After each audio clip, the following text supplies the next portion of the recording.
The Grimaldiro mansion glowed with Christmas warmth, despite the blizzard building outside. Emily Turner balanced on the third step of the grand staircase, carefully weaving silver garland through the mahogany banister. Her fingers moved quickly, efficiently, the way they always did when Richard Caldwell was watching. And he was always watching. "Higher!" Richard barked from below, arms crossed over his pressed vest. Mr. Grimaldiro expects perfection, not amateur attempts. Emily bit the inside of her cheek and adjusted the garland upward. She had been working at the mansion for 3 months now. 3 months of Richard's constant criticism, his cold eyes tracking every movement she made. The other staff had warned her quietly during her first week. "Keep your head down around him. Don't make mistakes. Don't give him reasons." She had tried. God, she had tried. The mansion was breathtaking tonight. Even she had to admit that. Every corner sparkled with holiday decorations.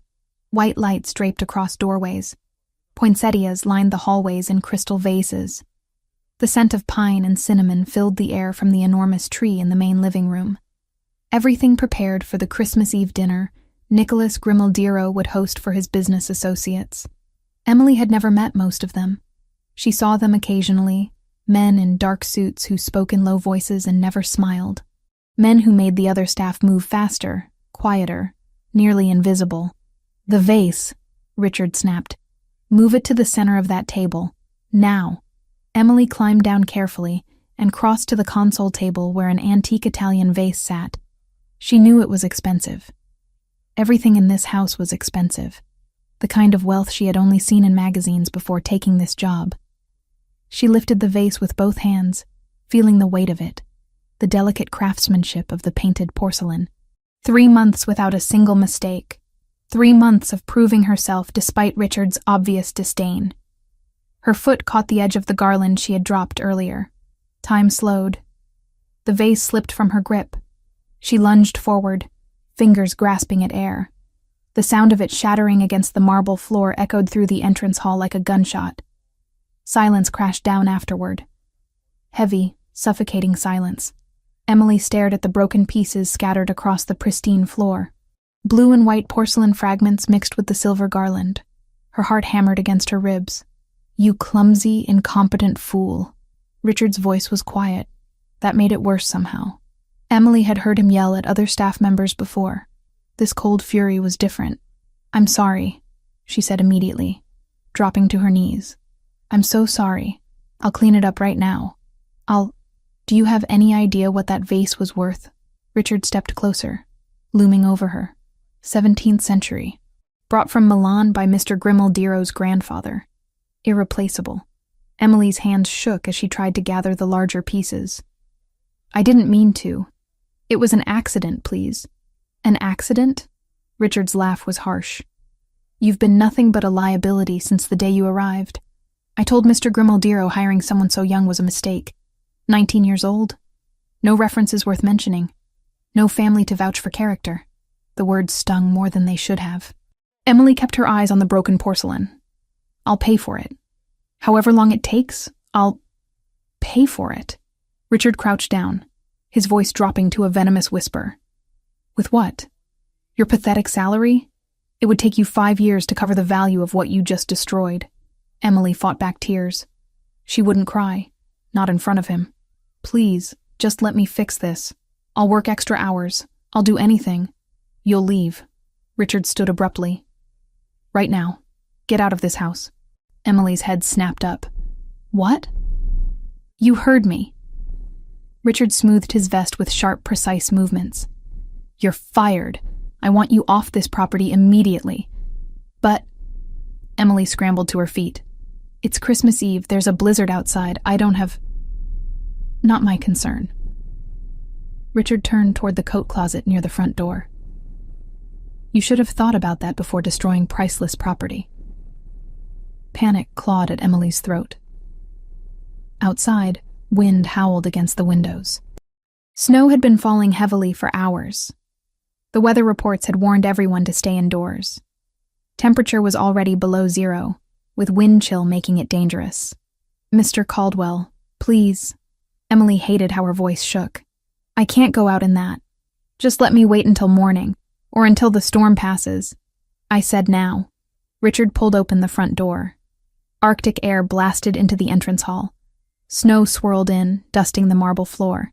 Unless you'd prefer I call the police and report you for destruction of property. Emily's blood ran cold. She couldn't afford legal trouble. Couldn't afford anything, really. This job was all she had. No family to fall back on since her parents died 3 years ago. No savings worth mentioning after constantly moving between cheap apartments and cheaper jobs. Her voice cracked. My coat. At least let me get my coat from the staff room. You'll leave with what you're wearing. Richard grabbed her thin uniform jacket from the hook near the door and thrust it at her. Take this and go. Now. Emily's fingers closed around the jacket automatically. It was barely thicker than the uniform itself. Nothing that would protect her from the storm raging outside. She looked past Richard through the open door. Visibility was nearly zero. White sheets of snow fell so thick she couldn't see past the front steps. Please, she tried one more time. I'm sorry about the vase. I'll do anything to make it right, but don't make me go out there. Richard's hand closed around her upper arm. His grip was hard enough to bruise. I'm done listening to excuses from staff who can't follow simple instructions. He pulled her toward the door. Emily tried to resist, but Richard was stronger, taller, using his body to force her out onto the front steps. The cold hit her like a physical blow. Wind tore at her hair, her thin uniform. Snow immediately soaked through her clothes. Don't come back, Richard said. Then he slammed the door shut. The lock clicked with terrible finality. Emily stood frozen on the front steps for several seconds, her mind refusing to process what just happened. Then survival instinct kicked in. She couldn't stay here. Couldn't bang on the door and beg. Richard had made his decision clear. The main gate. If she could reach the main gate at the end of the long driveway, maybe she could call someone. Maybe the guard station had a phone she could use. Emily pulled the thin jacket tighter around herself and stepped off the stairs into the snow. It came up past her ankles immediately. Her uniform shoes, meant for polished indoor floors, offered no protection. Cold seeped through within seconds. She started walking. Each step was harder than the last. The wind pushed against her, trying to force her back. Snow stung her face, got into her eyes, her mouth. She couldn't see more than a few feet ahead. How far to the gate? A quarter mile? Half mile? She had never walked it before. Always took the staff entrance near the back of the property. Her teeth started chattering. Her fingers went numb first, then her toes.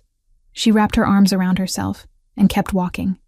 Kept putting one foot in front of the other because stopping meant freezing, and freezing meant dying.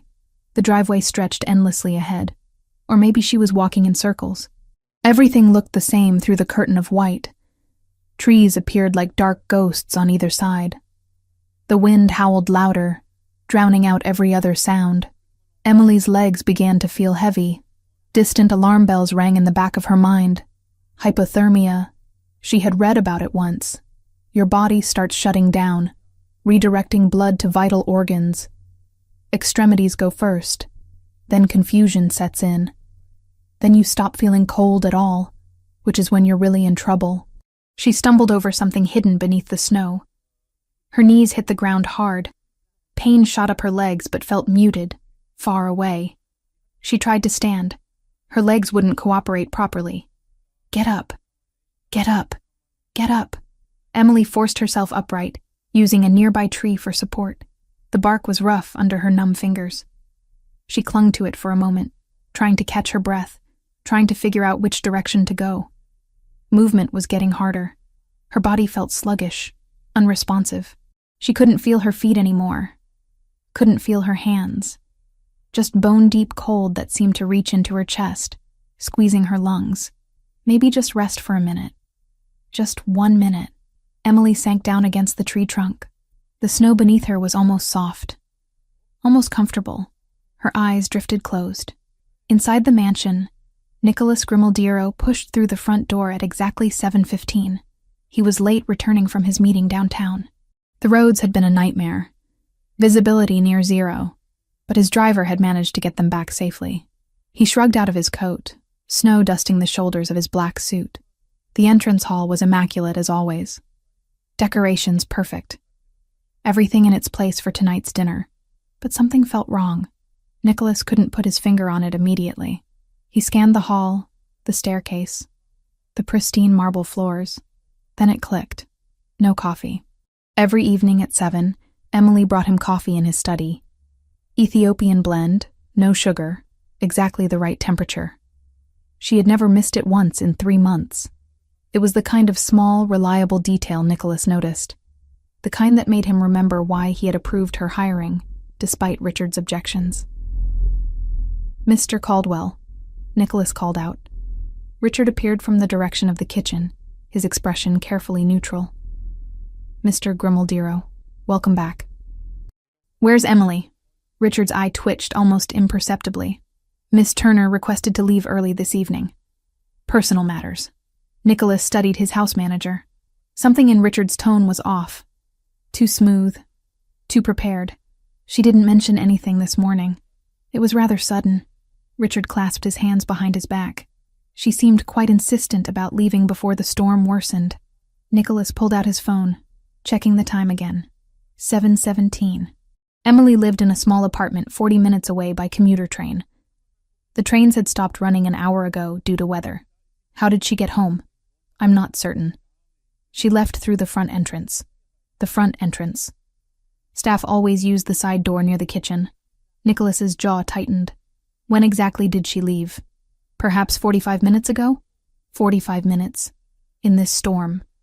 Something cold settled in Nicholas's chest that had nothing to do with the weather outside. "Luca," he called out sharply. His second-in-command appeared within seconds from the security office down the hall. Luca Pellegrini had worked for Nicholas for 8 years. He could read his boss's moods better than anyone. Problem? Security footage from the entrance hall. Last hour. Now. Luca's eyebrows rose fractionally, but he didn't question it. On it. They moved to the security office, a small room lined with monitors showing different angles of the property. Luca pulled up the entrance hall camera and started scrolling backward through the footage. "There," Nicholas said, pointing at the screen. The timestamp read 6:30. The footage showed Emily on her knees, gathering pieces of what looked like a broken vase. Richard standing over her. Even without audio, the body language was clear. Richard was angry. Luca increased the playback speed. They watched Richard pull Emily to the front door. Watched him push her outside into the storm. Watched him close and lock the door behind her.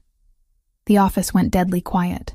"That was 45 minutes ago," Luca said slowly. "In this storm."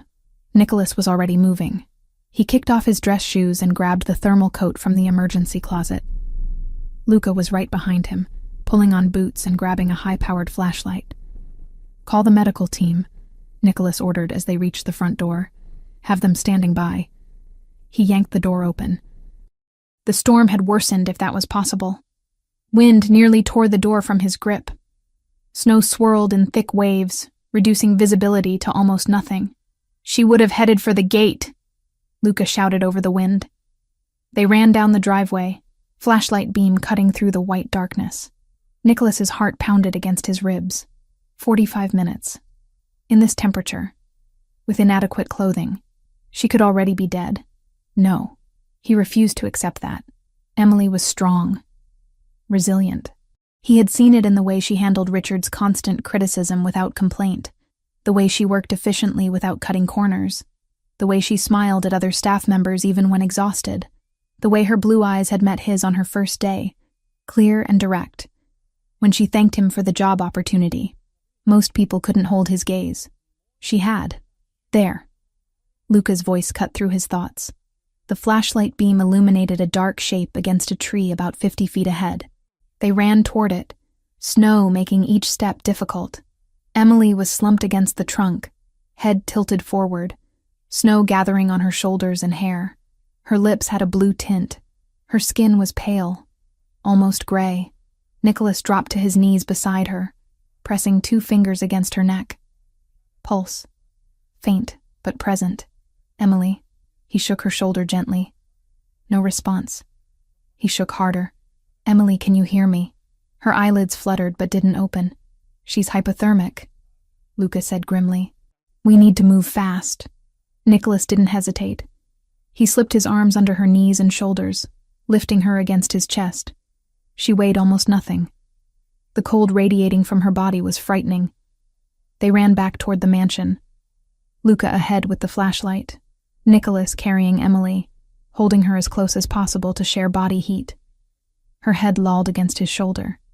He could barely feel her breathing. 45 minutes. Richard had left her out here for 45 minutes. Something dark and violent churned in Nicholas's chest. A rage he usually kept under iron control. Richard would answer for this. But first, Emily needed to survive. They burst through the front doors. Maria Santos, the senior housekeeper, was waiting in the entrance hall. Her eyes widened when she saw Emily's condition. "Guest suite," Nicholas ordered. "Warmest room. Get every blanket we have. Call Dr. Morrison and tell him hypothermia, possible frostbite. Get him here now." Maria moved immediately, years of working for Nicholas telling her when not to ask questions. Other staff members appeared, drawn by the commotion. They scattered at Nicholas's sharp gestures, moving to carry out orders. Nicholas took the stairs 2 at a time, Emily's cold body pressed against his chest. The guest suite adjacent to his private wing was the warmest room in the house, with a large fireplace and the best heating system. He laid her carefully on the bed. Her lips were definitely blue now. Shaking had stopped, which was worse. It meant her body was shutting down. Maria appeared with an armful of thermal blankets. "Dr. Morrison is 15 minutes out. He said to start gradual warming."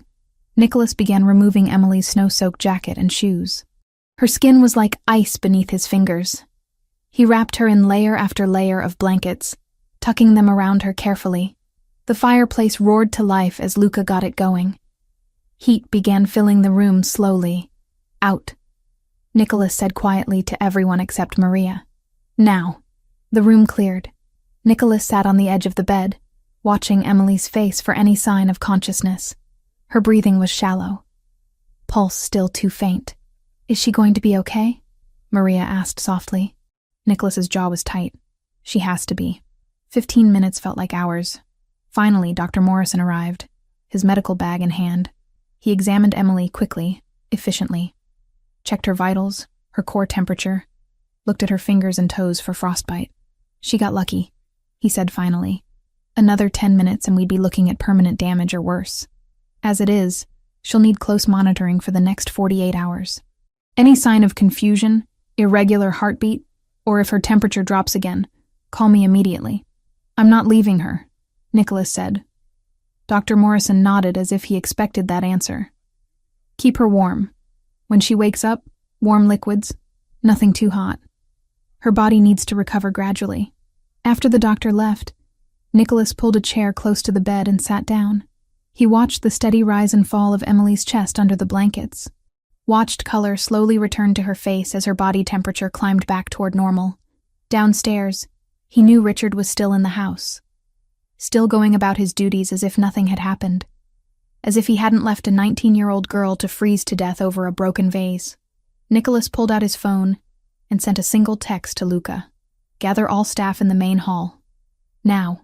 It was time for Richard Caldwell to learn exactly who he worked for, and what happened to people who harmed those under Nicholas Grimaldiro's protection. Emily's consciousness returned in fragments. Warmth first, wrapping around her like something alive, then softness beneath her body, so different from the hard snow and rough tree bark. Voices speaking in low tones somewhere nearby, the crackle of fire. Her eyelids felt heavy, glued shut. She forced them open slowly, blinking against light that seemed too bright, even though it was just the gentle glow of a bedside lamp. Where was she? The ceiling above her was unfamiliar, cream-colored with subtle crown molding. Not her tiny apartment ceiling with its water stains and peeling paint, not the staff quarters at the mansion either, which she had only seen once during orientation. Emily turned her head carefully. The movement sent a dull ache through her temples. She was in a bedroom that looked like something from a magazine. High ceilings, elegant furniture, a fireplace with actual flames dancing behind an ornate screen. Floor-to-ceiling windows showed the storm still raging outside, but here inside it felt impossibly warm and safe. "You're awake," The voice came from her left. Emily's heart stuttered as she turned to find Nicholas Grimaldiro sitting in a chair pulled close to the bed. He leaned forward, elbows on his knees, dark eyes studying her face with an intensity that made her breath catch. She had never been this close to him before. Had seen him from a distance, serving coffee or straightening rooms as he passed through. He was always impeccably dressed, always moving with purpose, always surrounded by an aura of controlled power that made the other staff step aside automatically. Now he looked different. His black hair was disheveled, falling across his forehead. His white shirt was unbuttoned at the collar, sleeves rolled up to his elbows. There was snow melted into dark patches on his shoulders and pants. His dress shoes sat abandoned near the door, replaced by nothing. He had run outside in his socks. For her. The realization hit Emily like a physical blow. He had come looking for her, had carried her inside, had saved her life. Mr. Grimaldiro, she croaked. Her throat felt raw, voice barely working. Don't. He held up one hand, stopping her mid-sentence. Don't apologize. Don't explain. Just tell me how you feel. Emily took inventory of her body. Everything ached in a distant, muted way. Her fingers and toes tingled painfully as circulation returned. But she was alive, warm, safe, cold, she admitted. But better. What happened? Nicholas's expression darkened, jaw tightening visibly. You were outside for approximately 45 minutes in below-zero temperatures. Dr. Morrison says you're lucky. Early-stage hypothermia. Another 10 minutes and we would be having a very different conversation. The memories came flooding back. The broken vase. Richard's fury. Being pushed out into the storm. Walking through endless snow until her body stopped cooperating. The tree where everything went dark. The vase. Emily started, trying to sit up. I'm so sorry. I didn't mean to. Stop. Nicholas stood abruptly, moving to the side of the bed. He placed one hand on her shoulder, gently but firmly pressing her back against the pillows. Listen to me very carefully, Emily. That vase was an object. Expensive, yes. Old, yes. Irreplaceable in terms of identical replacement, yes. But it was still just an object made of porcelain and paint. His hand remained on her shoulder, warm through the layers of blankets. Emily could feel the controlled strength in his grip, the tension radiating from him. You are a person, Nicholas continued, voice dropping lower. A human being with thoughts and feelings, and a life ahead of you. Objects can be valued. People cannot be replaced. Do you understand the difference? Emily nodded, not trusting her voice. Something hot pressed behind her eyes. When was the last time someone had said something like that to her? When was the last time anyone had made her feel like her life mattered more than the inconvenience she might cause? Richard Caldwell had no right to do what he did, Nicholas said. Each word came out precise, controlled, barely containing the fury beneath. No right to put your life in danger over a broken vase. No right to force you outside in a blizzard. No right to refuse you basic safety. He was angry, Emily whispered. I destroyed something valuable. I don't care if you had smashed every piece of porcelain in this house. Nicholas's hand tightened fractionally on her shoulder. Nothing, absolutely nothing, justifies what he did. Emily stared up at him, seeing something in his face she didn't quite understand. Something fierce and protective that seemed disproportionate to her position as a maid who had only worked there 3 months. But she didn't question it, couldn't question it. She was too tired, too overwhelmed, too grateful to be alive. Thank you, she said softly, for coming after me, for saving my life. Something flickered across Nicholas's expression. His hand slowly released her shoulder, fingers trailing down her arm for just a second before he stepped back. You need to rest. Dr. Morrison wants you monitored for 48 hours. You'll stay in this room where it's warm. Maria will check on you regularly. This room? Emily glanced around again, taking in the luxury surrounding her. This isn't the staff quarters. No, this is the guest suite adjacent to my private wing. Warmest room in the house, best heating system, and I can hear if you need anything. Nicholas moved toward the door, then paused with his hand on the frame. Get some sleep, Emily. We'll talk more when you're recovered. Mr. Grimaldero, Emily called out as he started to leave. He turned back, one eyebrow raised slightly. What about Richard? Nicholas's expression went cold. Arctic cold. The kind of cold that made Emily understand why people spoke his name in hushed tones. Richard Caldwell is no longer your concern. Rest now. He left, closing the door softly behind him. Emily sank back into the pillows, exhaustion pulling at her despite everything running through her mind. The blankets around her smelled clean, expensive. Nothing like her apartment or the staff quarters. She should feel out of place here. Should feel uncomfortable in luxury so far removed from her reality. Instead, she felt safe for the first time in months. Downstairs, Nicholas descended the main staircase with measured steps. His rage had been building for the past hour, held under tight control while Emily needed him calm. Now that she was stable, now that Dr. Morrison had confirmed she would recover fully, that control was fraying. The main hall was full.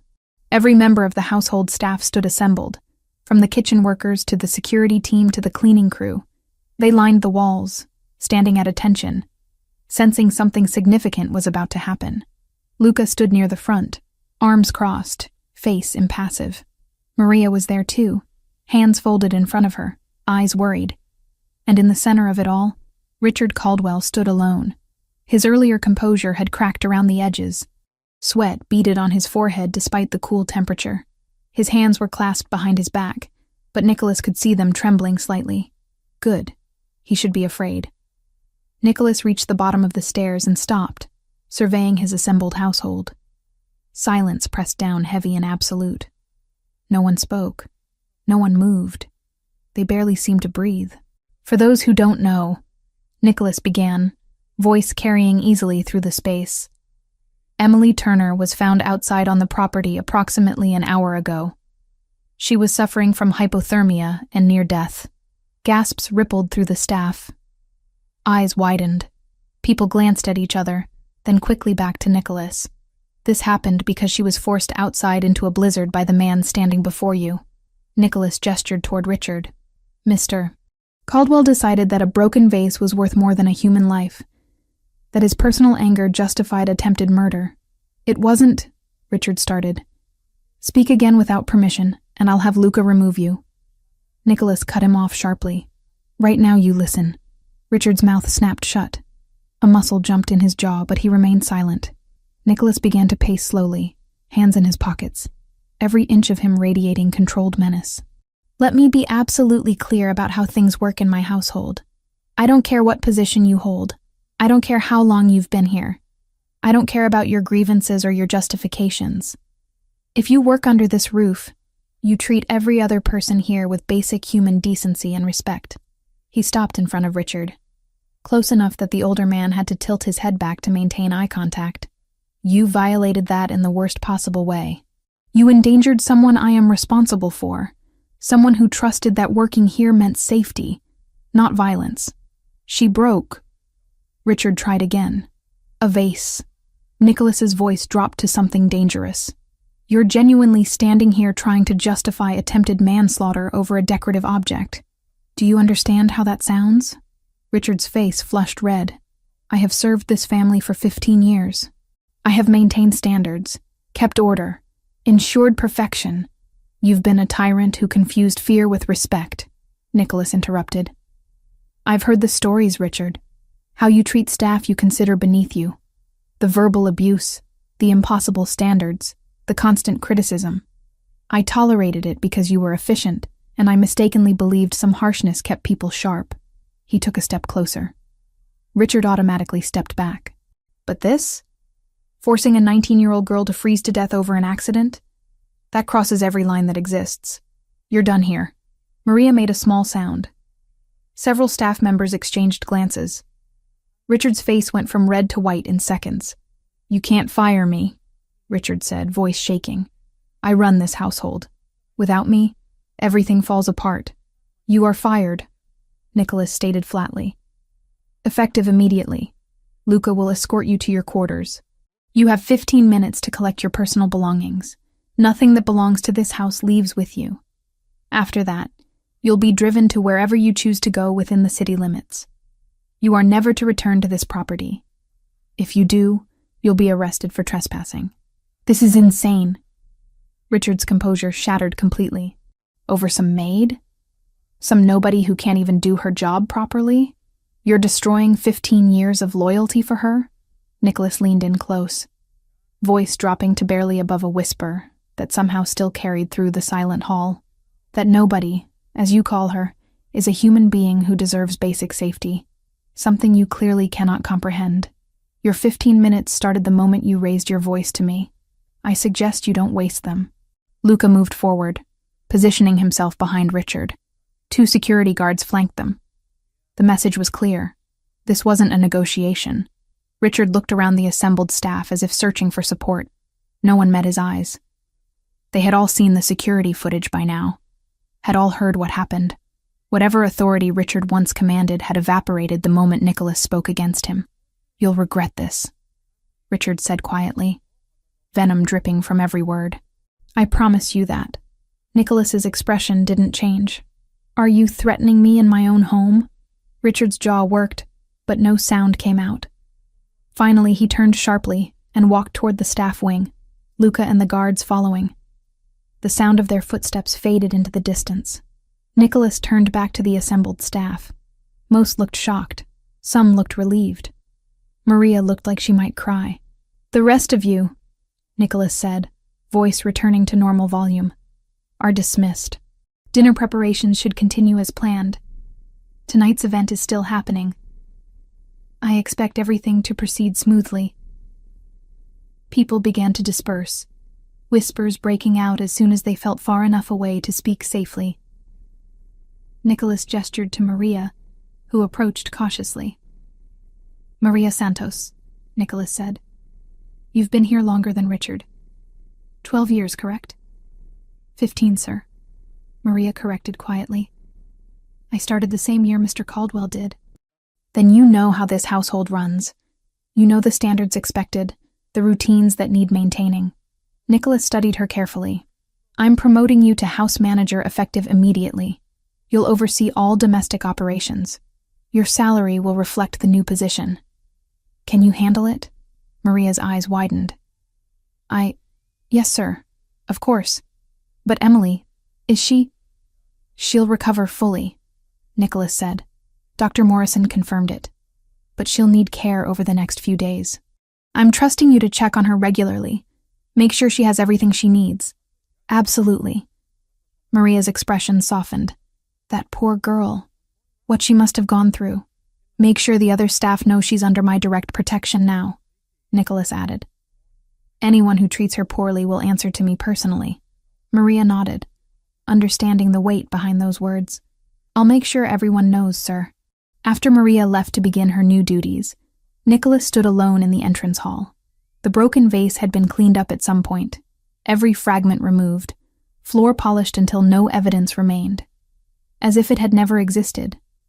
But Emily had existed, had nearly died, had been saved by minutes. Nicholas looked toward the staircase leading to the guest wing. She would be sleeping now, warmth and safety surrounding her. Tomorrow she would wake more stable, warm, coherent, and stubborn as ever. Would probably try to apologize again for something that wasn't her fault. Would probably offer to leave when she was strong enough. He wouldn't let her. Couldn't let her.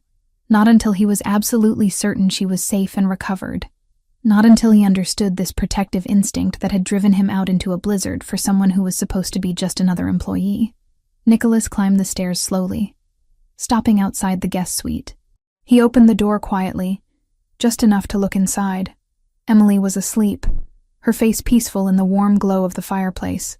Color had returned to her cheeks. Her breathing was steady and strong. She had smiled at him earlier, just before he left. A small, genuine smile despite everything she had been through. Had reached out and touched his hand briefly. A gesture of pure gratitude with no expectations attached. Something had shifted in that moment. Something Nicholas couldn't quite name but felt acutely. This girl with her clear blue eyes and resilient spirit had gotten under his skin in 3 months of quiet efficiency and genuine kindness. He closed the door softly, and walked to his own room, already planning what came next. Richard was gone, but the threat he posed might not be. People like that didn't accept defeat gracefully. They held grudges, plotted revenge. Nicholas pulled out his phone and sent a text to Luca. "After Richard is dropped off, I want eyes on him. Where he goes, who he contacts, everything." The reply came within seconds. "Already arranged." Nicholas smiled grimly. This was why Luca had been his second for 8 years. The man anticipated needs before they were spoken. Downstairs, the Christmas Eve dinner would proceed as planned. Business associates would arrive, drinks would be served, deals would be discussed in low voices. Nicholas would play his role perfectly, the gracious host and powerful figure they expected, but his mind would be upstairs with a 19-year-old girl who had changed something fundamental in his world without even trying. 1 week after Christmas, Emily woke to soft morning light filtering through the guest suite windows. The blizzard had passed days ago, leaving the mansion grounds blanketed in pristine white that sparkled under pale winter sun. She stretched carefully, testing her body for lingering effects of that night. Everything worked properly now. No numbness, no aches, just the strange displacement of waking up in luxury that still didn't feel quite real. A gentle knock preceded Maria Santos entering with a breakfast tray. The older woman's face lit up when she saw Emily sitting up in bed. "Good morning, sweetheart," Maria said warmly, settling the tray across Emily's lap. Steam rose from hot coffee and scrambled eggs, fresh fruit arranged artfully on the side. "You have more color today." "This is good," Emily smiled. Maria had been visiting 3 or 4 times daily since that first night, always bringing food, always checking that Emily had everything she needed. The woman's maternal concern was so genuine it made Emily's chest ache. She hadn't experienced that kind of care since her own mother died. "I feel much better," Emily assured her. "Really, I think I'm ready to get back to work." "Mr. Grimaldiro was very clear," Maria interrupted gently but firmly. "You stay in this room until Dr. Morrison says otherwise. No arguments." Emily bit back protest. She wasn't used to being taken care of. Wasn't used to staying still while other people worked around her. The guilt of not pulling her weight had been building steadily. Maria must have read her expression, because she settled into the chair beside the bed, with a knowing look. "I see that face. Stop feeling guilty for needing rest after nearly freezing to death. But everyone else is working and I'm just recovering," Maria finished. "Like you should be. Besides, Mr. Grimaldiro has been very specific about your care. I have never, in 15 years of working for that man, seen him so concerned about anyone." Emily's coffee cup paused halfway to her lips. "What do you mean?" Maria's eyes held a knowing gleam. "He checks on you, multiple times per day. Asks if you need anything, if you're comfortable, if the room is warm enough. He had the heating system in this wing upgraded. Personally reviewed your meal plans with the kitchen staff. Sits in his study with the door open so he can hear if you call out." Heat crept up Emily's neck. "He's just being a good employer." "Mija," Maria laughed softly. "I have worked for Nicholas Grimaldiro through 3 different house managers. I have seen him interact with dozens of staff members over the years. This is not normal employer behavior. This is something else." Before Emily could process that statement, another knock sounded. Maria stood smoothly. That will be him now. Like clockwork. She opened the door to reveal Nicholas, dressed more casually than Emily had ever seen him. Dark jeans, black sweater, hair slightly disheveled as if he had been running his hands through it. He carried a laptop under one arm. "Maria," he nodded to the housekeeper. "How is she this morning?" "See for yourself," Maria said, amusement clear in her tone. "I'll be in the kitchen if anyone needs me." She left, closing the door partially behind her. Nicholas approached the bed, setting his laptop on the nearby desk. His dark eyes scanned Emily's face with that same intensity she was beginning to recognize. "You look stronger," he observed. "Good. Dr. Morrison will be here this afternoon for a final check." "I really am fine now," Emily said. "I should probably move back to the staff quarters." "No." The single word was absolute. Emily blinked. "But I can't stay in the guest suite forever. It's too much. You'll stay here until I'm certain there are no lingering effects." Nicholas pulled the chair closer, sitting down with the kind of casual authority that made arguing feel pointless. Humor me, Emily. After what happened, I need to know you're completely recovered. The way he said her name, low and careful, made something flutter in her chest. She looked down at her breakfast, suddenly unable to hold his gaze. You've already done so much. I don't want to be a burden. You're not. He leaned forward slightly. If anything, having you safe and comfortable makes my life easier. I can focus on work instead of worrying. Emily glanced up. You were worried. Something flickered across his expression. Vulnerability, maybe. Quickly hidden. I pulled you out of the snow barely breathing. Yes, Emily, I was worried. Silence settled between them. Not uncomfortable, but charged with something unspoken. Emily picked at her eggs, hyper-aware of his presence filling the room. Tell me about yourself, Nicholas said suddenly. I realized I know very little beyond your employment application. Emily's fork stilled. There's not much to tell. Somehow I doubt that. He settled back in his chair, one ankle crossed over his knee, giving her his full attention. You're 19. No family listed as emergency contact. You've worked 5 different jobs in 3 years. That suggests a story. Emily set down her fork, appetite fading. She didn't talk about her past often. It hurt too much. But something about the way Nicholas waited, patient and genuinely interested, made the words come easier. My parents died when I was 16, she said quietly.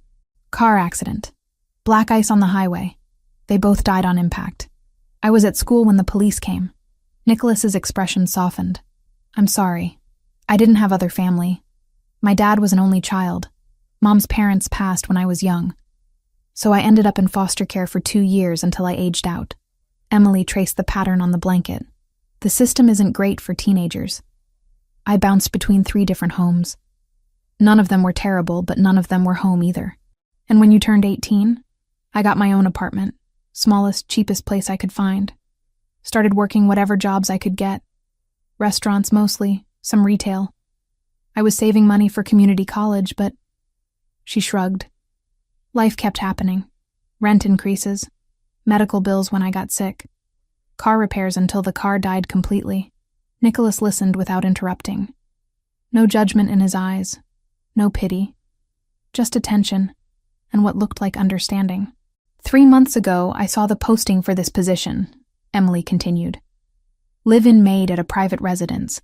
The salary was better than anything I'd had before, and it included room and board. I thought maybe I could finally save something, maybe take online classes. She laughed bitterly. Then I broke an expensive vase and everything fell apart. No. Nicholas's voice was firm. Richard's reaction to an accident isn't your fault. None of what happened was your fault. Emily met his eyes. You really believe that? Completely. He held her gaze steadily. You deserve better than what you've had, Emily. Better than foster homes that weren't home. Better than struggling just to survive. Better than being punished for being human. Something warm unfurled in Emily's chest. She couldn't remember the last time someone had said she deserved better. Had said she deserved anything at all. What about you? She asked, needing to shift focus away from the emotion building in her throat. Maria mentioned you lost your mother young, too. Nicholas's jaw tightened fractionally. He was quiet for so long Emily thought he wouldn't answer. Then he spoke, voice lower than before. Cancer.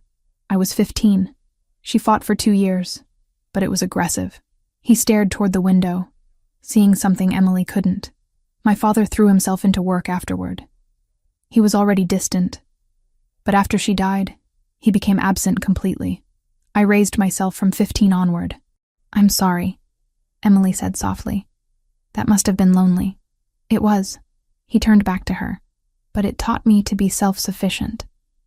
To not depend on anyone. To not let people close enough to cause that kind of pain again. The confession hung between them, vulnerable and raw. Emily understood that instinct. Had felt it herself after her parents died. The urge to stay isolated, stay protected, stay numb. Is that why you live here alone? She asked. In this big house with staff but no actual family? Nicholas's lips curved into something that wasn't quite a smile. Perceptive question. You don't have to answer. Yes. he said simply. It's easier this way. I control my environment. I don't get attached. I don't risk losing anyone who matters. Emily set her breakfast tray aside, turning to face him fully. That sounds exhausting. Always keeping everyone at a distance. It is. His dark eyes locked with hers. Most days. The air between them felt thick, charged. Emily's pulse quickened. She should look away. Should change the subject. Should maintain the professional distance that made sense given their respective positions. She didn't. Nicholas stood abruptly, the moment breaking. I should let you eat. I have work to catch up on. You don't have to leave, Emily said before she could stop herself. He paused, looking back at her. No? I mean, she fumbled for words that didn't sound desperate. If you need to work, you could stay. Work here. I don't mind the company. Something warm flickered in his expression. All right, if you're sure. Emily nodded, relieved he wasn't leaving. Nicholas retrieved his laptop and settled back into the chair, angling the screen away from her. He worked in comfortable silence while Emily finished her breakfast, the quiet broken only by occasional typing and the crackle of the fireplace. It felt domestic. Natural, like they had done this 100 times before. That afternoon, Dr. Morrison pronounced Emily fully recovered with no lingering effects. Nicholas walked the doctor out personally, while Emily finally got out of bed and showered, washing away a week of confinement. When she emerged in fresh clothes, she found Nicholas waiting in the sitting area outside the guest suite. Clean bill of health, he said, though it sounded more like a statement than a question. Yes, Dr. Morrison said I'm good to return to normal activities. Emily hesitated. I should probably get back to the staff quarters now. Let you have your space back.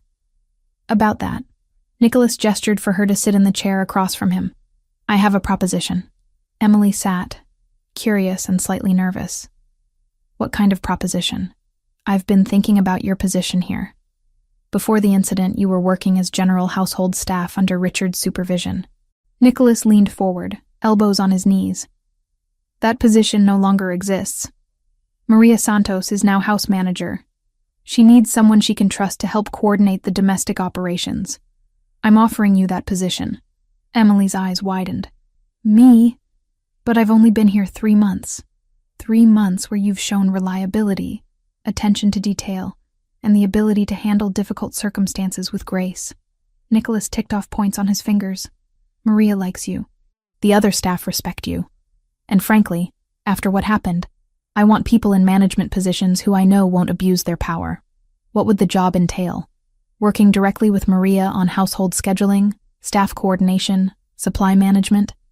You'd still have hands-on duties, but also administrative responsibilities. The position comes with triple your current salary, and you'd keep the room in the guest wing permanently. Emily's mind reeled. Triple her salary. A permanent room in luxury she never imagined.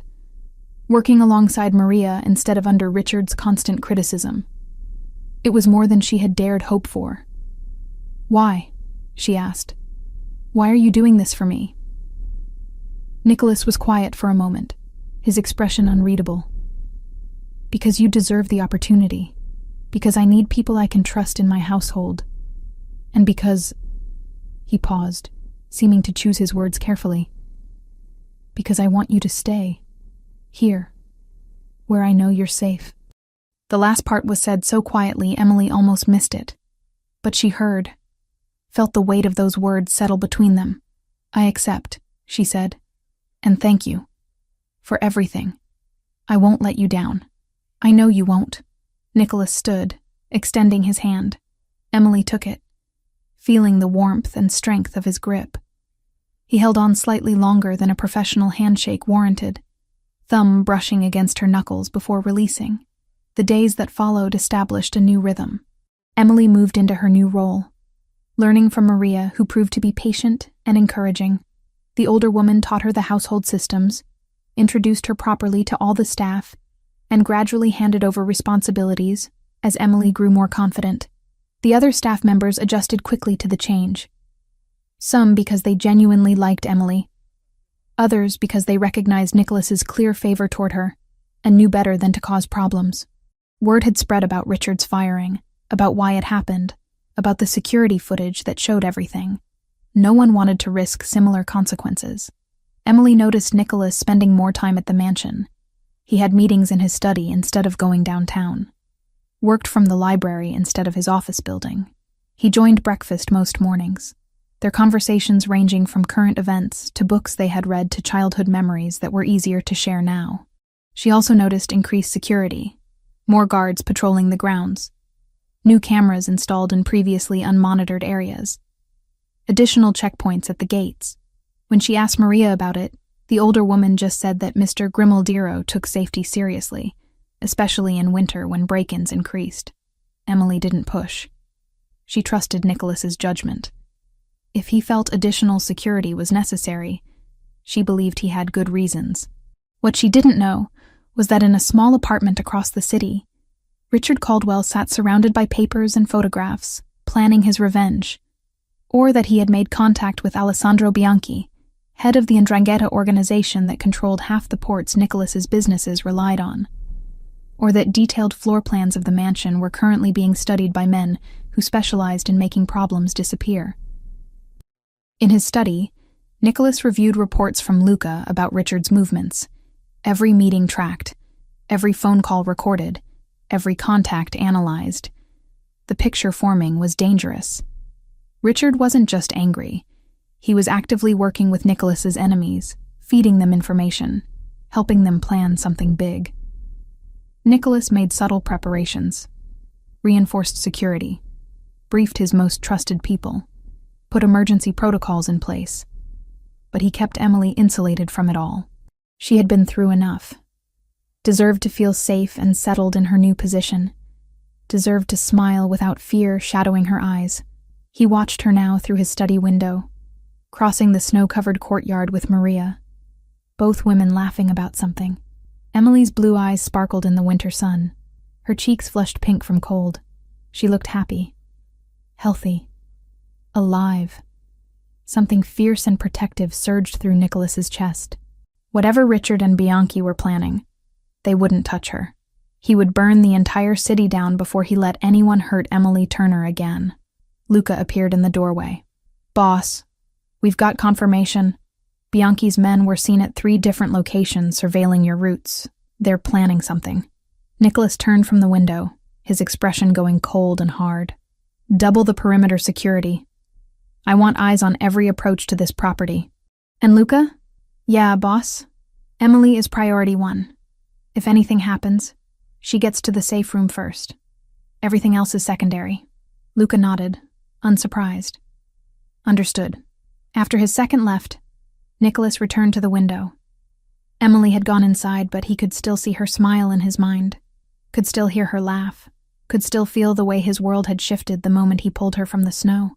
He had spent years keeping people at a distance, years building walls that nothing could penetrate. Then a 19-year-old girl with clear blue eyes and a resilient spirit had walked into his life and changed everything without even trying. The irony wasn't lost on him. He had saved her life that night in the blizzard, but somehow, in the process, she had started saving his too. The final days of January brought attention to the Grimaldiro mansion that Emily couldn't quite name, but definitely felt. It started subtly. An extra guard stationed near the kitchen entrance who hadn't been there before. Cameras being adjusted by technicians who moved through hallways with quiet efficiency. Luca Pellegrini appearing more frequently, always in low conversation with Nicholas. Both men wearing expressions that suggested the discussions weren't pleasant. Emily noticed, but didn't ask. She had learned quickly in her new position that Nicholas's world operated on information shared only when necessary. Maria had explained it gently one afternoon while they reviewed supply orders together. "Mr. Grimaldiro handles dangerous things," the older woman had said, measuring her words carefully. "Business that most people don't understand and shouldn't need to. Sometimes that danger gets close to home. But in 15 years, he has never let anyone under his roof be hurt. Never." The reassurance had helped then. Now, watching another security team install reinforced locks on the exterior doors, Emily wondered what specifically had prompted this level of precaution. She was in the library cataloging books that afternoon when Nicholas appeared in the doorway. He looked different from the composed man she usually saw. His black shirt was wrinkled, sleeves rolled up messily. Dark circles shadowed his eyes. Hair disheveled like he had been pulling at it repeatedly. "Emily?" His voice came out rougher than usual. "Have you seen Luca? He was in the security office about 20 minutes ago," she said, setting down her tablet. "Is everything okay?" Nicholas's jaw tightened. "Fine. Just busy." He turned to leave, but Emily caught the exhaustion in his shoulders, the tension radiating from every line of his body. This wasn't fine. This was a man carrying weight that was crushing him slowly. "Mr. Grimaldiro," she called out. He paused but didn't turn back. "Nicholas." That made him turn. She rarely used his first name, saving it for moments that felt important. This felt important. "You look like you haven't slept in days," Emily said gently. "When was the last time you ate something?" "I don't remember." He rubbed his face with one hand. "Yesterday, maybe." Emily stood, making a decision. "Come with me." "Emily, I have work." 5 minutes, she interrupted. "You can spare 5 minutes." She didn't wait for agreement, just walked past him toward the kitchen. After a moment, she heard his footsteps following. The kitchen was empty, the evening staff not due to arrive for another hour. Emily moved efficiently, preparing coffee the way she had learned he preferred. Strong, dark, no sugar. She added a plate of the small sandwiches the cook had prepared earlier, knowing Nicholas would protest a full meal, but might accept something small. "Sit," she said, gesturing to the small table in the corner where staff usually took breaks. Nicholas hesitated, then complied. He watched her move around the kitchen with an expression she couldn't quite read. When she set the coffee and plate in front of him, his fingers brushed hers briefly. The contact sent warmth up her arm. "Thank you," he said quietly. Emily poured herself coffee and sat across from him. They were quiet for several minutes while Nicholas drank and ate mechanically, like his body needed the fuel but his mind was elsewhere completely. "Whatever's happening," Emily said carefully. "You don't have to handle it alone." Nicholas's dark eyes lifted to meet hers. "You don't know what you're saying. Then explain it to me." "I can't." He set down his coffee cup harder than intended. "This isn't your world, Emily. These aren't your problems. They are if they're affecting you like this." She leaned forward slightly. "I'm not asking you to tell me business details or anything confidential. But I can see you're carrying something heavy. Sometimes just talking helps." Nicholas studied her face for a long moment. Whatever he saw there made something in his expression soften fractionally. He was quiet for so long, Emily thought he wouldn't respond. Then he spoke, voice low and controlled. "Richard Caldwell hasn't disappeared quietly." Emily's stomach dropped. "What do you mean?" "He's been meeting with people. People who have reasons to want me weakened or eliminated. People who control territories my businesses operate in." Nicholas's fingers tightened around his coffee cup. "He's been giving them information. Floor plans of this house, security schedules, routines, everything they would need to plan an attack." The blood drained from Emily's face. "An attack? Here? We've detected surveillance on multiple approaches to the property. Wiretaps picked up conversations suggesting something is being planned." Nicholas's jaw flexed. "I've reinforced security, brought in additional teams, put countermeasures in place. But the threat is real." Emily absorbed this, her mind racing. Richard wanted revenge badly enough to align with Nicholas's enemies, to potentially put everyone in the mansion at risk. "Does Maria know? The other staff?" "Maria knows enough to be careful. The others just know we're increasing security for winter months. No need to cause panic." Nicholas pushed his plate away, appetite clearly gone. "What bothers me most is that you're here. You became a target the moment Richard decided you were important to me." "I'm not important. You are." The words came out firm, absolute. Richard saw that. Now his new associates see it too. "And that makes you valuable as leverage against me." Emily's hands trembled slightly. She set her coffee cup down carefully. "So, what happens now?" "I handle it." Nicholas's expression hardened. "I have people working on locating exactly what they're planning and when. Once we know, we act first. Eliminate the threat before it materializes." That sounds dangerous. It's necessary. He stood, pacing to the window that overlooked the snowy grounds. This is what I do, Emily. Threats emerge. I neutralize them. It's how I've survived this long in my world.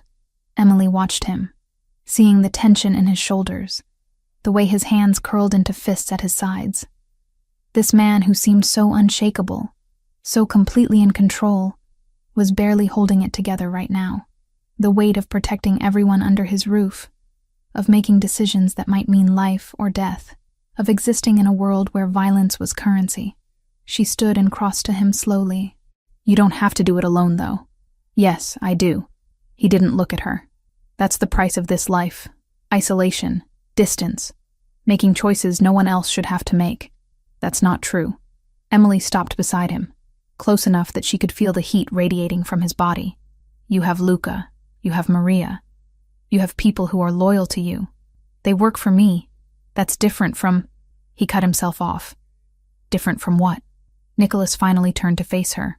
Up close, she could see the exhaustion etched into his features, the worry lines around his eyes, the tightness in his jaw. Different from caring about someone in a way that makes their safety matter more than strategic advantage. The confession hung between them, raw and vulnerable. Emily's breath caught. She had known, on some level, that whatever existed between them had shifted beyond employer and employee, had felt it in the way he looked at her, the way he made sure she was comfortable, the way he had run into a blizzard to save her life. But hearing him acknowledge it out loud made it real in a way that was both thrilling and terrifying. Nicholas, she said softly, I could have left after what happened with Richard. Could have taken the settlement money I'm sure you would have offered and disappeared to start over somewhere else. No one would have blamed me. But you didn't. No, because I chose to stay. She took a small step closer. I chose to accept this position knowing your world is complicated and sometimes dangerous. I chose to trust that you would keep me safe. And I chose all of that because... She paused, heart hammering. This was crossing a line they had both been carefully dancing around for weeks. Once said, it couldn't be taken back. Because I trust you completely, she finished. Not as my employer. Not as the person who saved my life, but as someone I genuinely care about. Someone whose well-being matters to me. Someone I don't regret being near, even knowing the risks. Nicholas stared at her, something breaking open in his expression. You should regret it. You should run as far from me as possible. My life destroys good things, Emily. It corrupts them. I've seen it happen over and over. Then maybe I'm not as good as you think. Emily reached up slowly, giving him time to move away. When he didn't, she placed her palm against his cheek. His skin was warm, rough with stubble he hadn't taken time to shave. Maybe I'm someone who sees past the danger to the person underneath. Someone who knows you're carrying impossible weight and wants to help carry some of it, even if just for a few minutes. Nicholas's eyes closed. He leaned into her touch, just slightly, like a man starving for connection he had denied himself too long. His hand came up to cover hers, pressing it more firmly against his face. You're making this very difficult, he said, voice barely above a whisper. Making what difficult? Keeping distance. Staying rational. His eyes opened, pinning her with an intensity that made her knees weak. You have no idea what you do to me. How hard it is to maintain control when you look at me like that. Like what? Like I'm not a monster. His thumb stroked across her knuckles. Like you see something worth caring about instead of something to fear. Emily's other hand rose to his chest, feeling his heartbeat thundering beneath her palm. You're not a monster, Nicholas. You're a man trying to protect the people in your life. There's nothing monstrous about that. You don't know what I've done. The decisions I've made. The blood on my hands. I know you ran into a blizzard in your socks to save someone who was just supposed to be your maid. I know you fired a man who had worked for you for 15 years because he endangered me. I know you check on me multiple times a day, even though you're drowning in other responsibilities. That's what I know. Nicholas's grip on her hand tightened. He was wavering. She could see it. The careful control he always maintained cracking under the weight of exhaustion and stress, and the connection humming between them. Emily, he breathed. If we... This will complicate everything. I know. You could get hurt, not just physically, but emotionally. My world doesn't allow for normal relationships, for simple happiness. I know that too. She moved closer still, until barely any space remained between them. I'm not asking for normal, Nicholas. I'm just asking to be here. With you, however that looks. His free hand rose to her waist, pulling her against him fully. Emily's breath hitched. This close, she could see the flecks of gold in his dark eyes, could feel the tension vibrating through his powerful frame, could smell the scent of him mixing with coffee, and something uniquely his own. You deserve better than what I can offer, he said, but his hold on her didn't loosen. You deserve someone who can take you to normal places, who can promise you safety and stability, who doesn't have enemies planning attacks on his home. Stop telling me what I deserve. Emily's voice came out stronger than she felt. Let me decide that for myself. And right now, what I want is to be exactly where I am. Here, with you. Nicholas made a sound low in his throat, something between frustration and surrender. His hand slid from her waist to the small of her back, pressing her impossibly closer. His other hand released hers to cup her face, thumb brushing across her cheekbone with devastating gentleness. This is a terrible idea, he murmured, his gaze dropping to her mouth. Probably. I should walk away right now.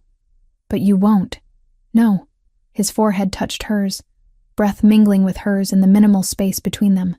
God help me, I won't. He leaned in, closing the distance.